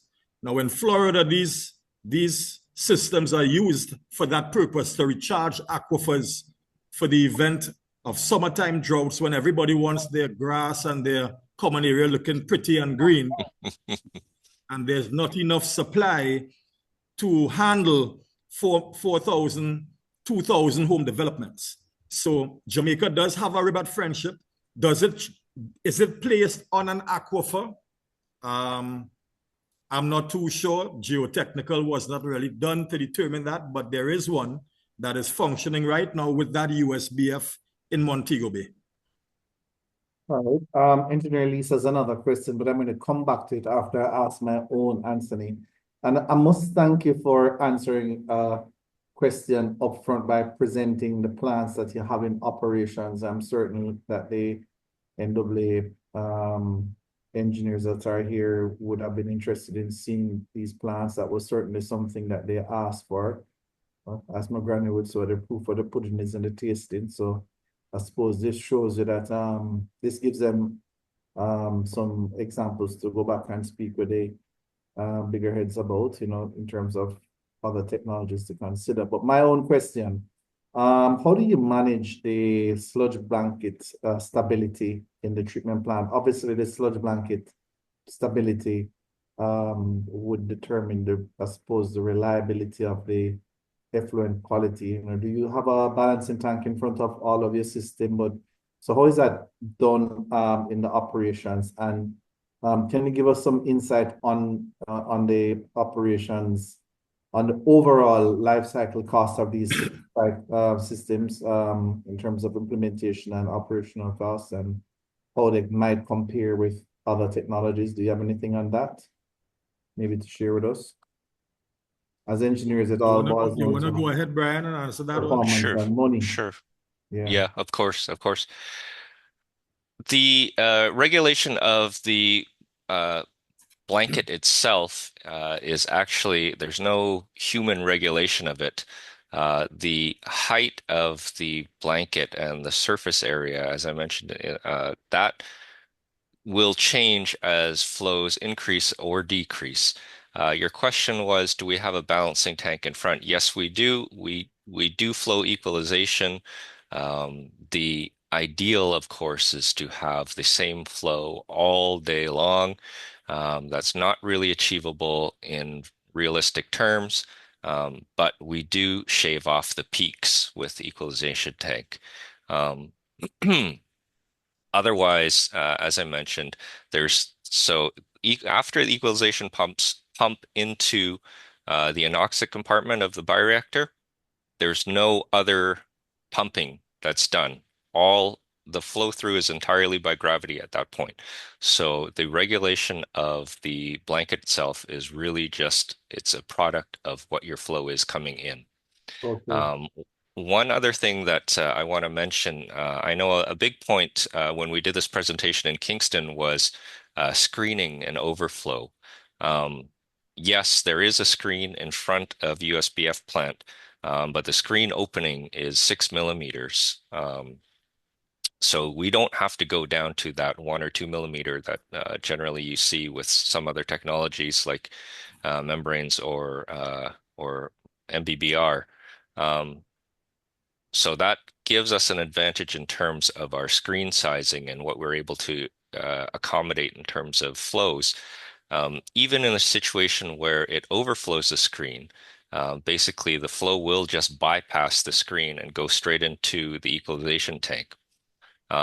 So ideal, of course, we would screen everything, but if there is a bypass, it's not again, the technology is able to handle it because the main reason is we don't have those moving parts. We don't have pumps or anything like that in the bioreactors. So if we get larger particles or whatever or solids coming in, that's okay. That's something that we can deal with. Let me take a second bite at the chair before I give you Lisa's second question. The treatment plant you showed us, I think it was Friendship. Do you have like a drying bed system there to handle the sludge? How do you manage sludge disposal and treatment? That's a good question. So sludge is withdrawn. Waste sludge is withdrawn through a system what we call a pre-thickener. So and it's an operator set, but basically you can calculate your theoretical waste sludge product per day, and you can take that out of the system on an automated basis. That sludge goes into a sludge holding tank, and then from there, it does go into sludge drying beds. Now, my understanding at Friendship is that the sludge drying beds are used much less than what they were designed for, which means, of course, that we're getting much better, much more efficient, solids destruction and oxidation, right? So the short answer to your question is yes, there's an automated wasting system, and usually the sludge will go to sludge drying beds. Okay, great. This one is really for Anthony. With the new requirement for wastewater treatment plants to have EIAs in their application, do you offer a complete service of, I suppose, the design report and EIA, or is it that the client would have to go to another firm to get the EIA done, Anthony? Well, in terms of a environmental impact assessment report, yeah, as PEs, we offer that. We offer a lot of services under one belt. So Cuthbert and Jones, West Point, ASI, we offer clients design, construction, even operation after. So we take this wastewater science from A to Z, meaning whatever requirements are necessary. If you need a geotechnical report, obviously we're not the ones to do it. You'll find a firm that is capable of doing that. But in terms of compiling results and getting the pertinent information out to the agencies, meaning NEPA, Ministry of Health, to get approvals and licenses, yes, we offer the full shebang here in Jamaica. I think we're getting close to the end. Chris, you also had a question. Errol Needham had raised his hand earlier. I don't know if he still has that question that he wants to launch for us. Yes, here he is. Go ahead. Are you hearing me? Yes, we're hearing you. Yeah. In terms of the USBF brand, are there any predictive analytics that you use for like monitoring the equipment? I know it's a single tank type of system. Is there something that kind of gives you an indication ahead of time that your equipment is nearing its useful life kind of thing? Is there something built in? Actually, I thought you were going to ask, is there something to monitor the process? So to answer that question, the metric that we use is dissolved oxygen. We are really just trying to control the DO within the anoxic and aeration zones. But that's it. It's just a DO meter. In terms of monitoring the life cycle of the equipment, again, we have air blowers, we have equalization pumps, and really that's about it. We don't have any, and we have mixers. Sorry, we have mixers as well. But we don't really have anything that needs to be replaced except if a pump fails, in which case we have an installed redundancy anyways. So if in the event that a pump fails, an equalization pump, let's say, there's a duty and a standby pump. So if your duty pump goes down, your standby will kick in automatically. And you'll know, of course, your duty is down because there'll be an alarm for motor failure or overload or whatever. And again, other than that, there's nothing. There's nothing else in there that requires regular replacement. To reiterate, especially in our Caribbean paradise, maintenance is important, even for simple systems. Eyes need to be on site twice a week, with a checklist of items that the operator needs to tick off that he has checked.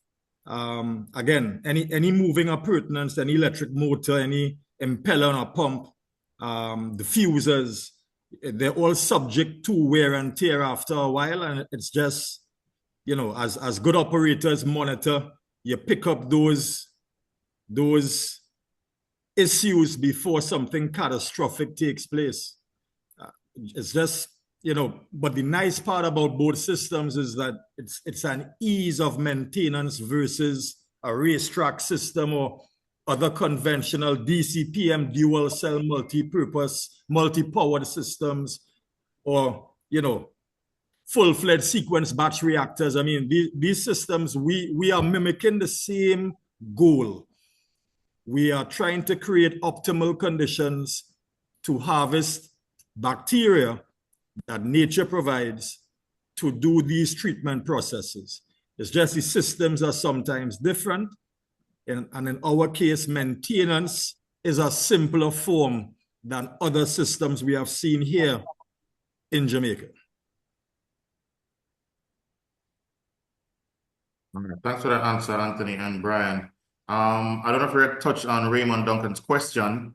Or is that the question you're answering a while ago, Anthony? It seemed as though you kind of touched it a bit. I don't know if that's what you're really drawing on, but part of the question was asked. I just threw that out. The drawbacks of a reed bed is fully understood.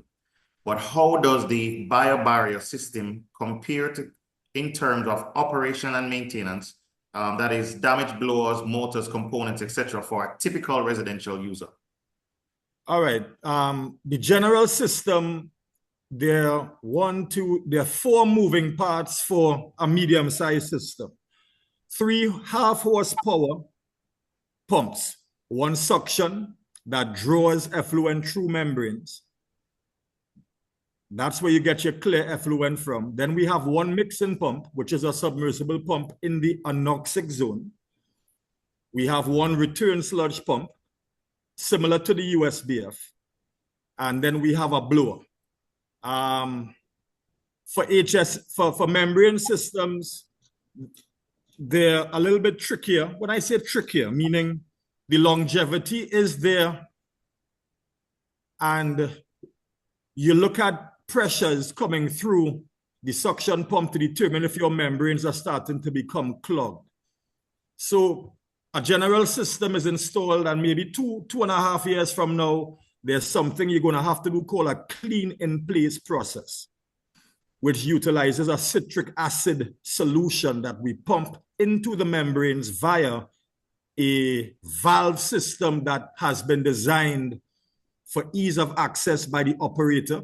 That citric acid solution permeates the membrane and unclogs all of the impurities that have gathered over time, resulting in a fully functional membrane after. So these systems, once maintained proper, they last 10 to 15 years of ease of operation.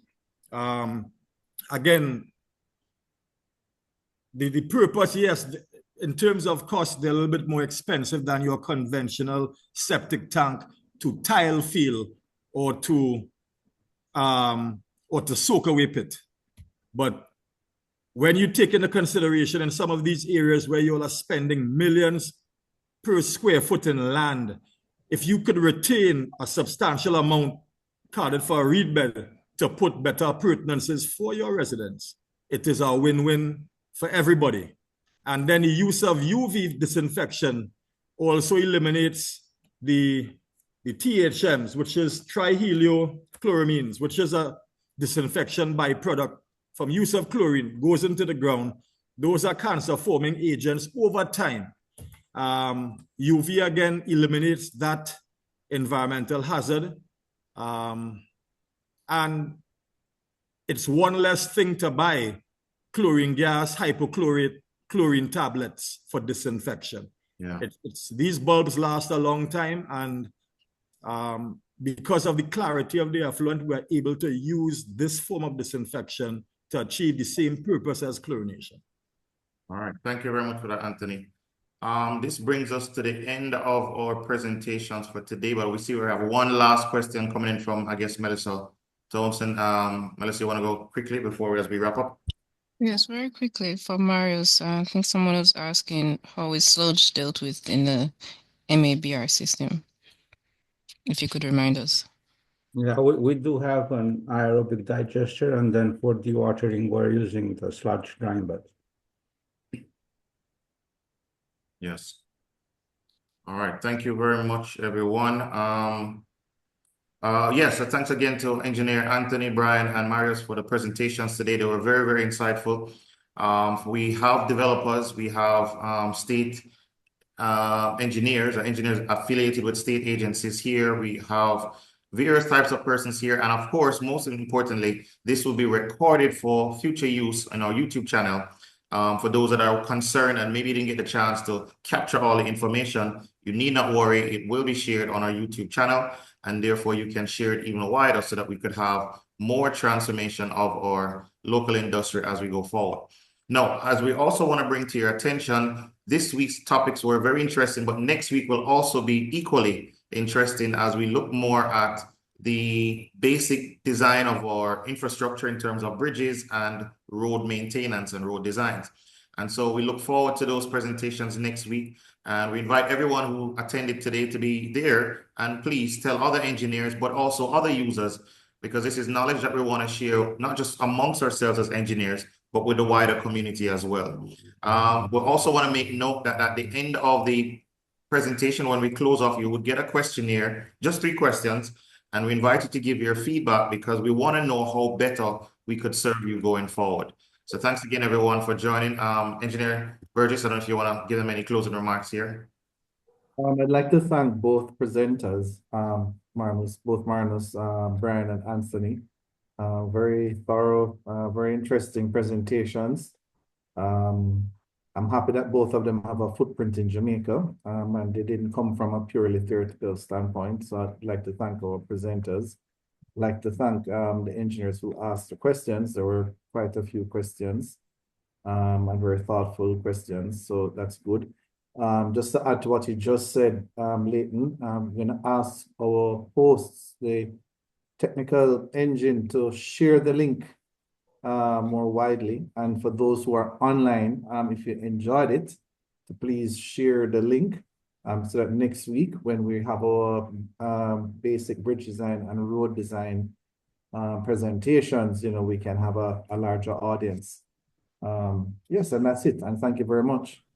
Yeah, folks, I would like to thank you all for the opportunity. I'm sure Brian and me are grateful for this chance to enlighten. Again, I know we as engineers spend days and weeks of sleepless nights studying, but in fact, we love what we do, so we never work one day in our lives. So, but I would also like to extend, and anybody who would like to tour any one of the facilities we spoke about today, the USBF technology plants or biomicrobics plants, please get in touch with me or Chris Jones. I could pass on information and we could set up meetings to come and feel, touch, and smell what's currently working in this beautiful island. Yeah. And we can organize field trips through the organization as well and tour all of the plants or at least samples of each of the different types of technology that were presented today. That would be beneficial so persons can make more informed decisions going forward. Sure. From my end, I just want to thank everyone. And again, we are available 1 click away if you require any additional information or the presentation or the movies that came out without the sound. But 1 click away. Thank you very much. Thank you. Thank you, everyone. Thank you. We'll go back to the technical team. Good day.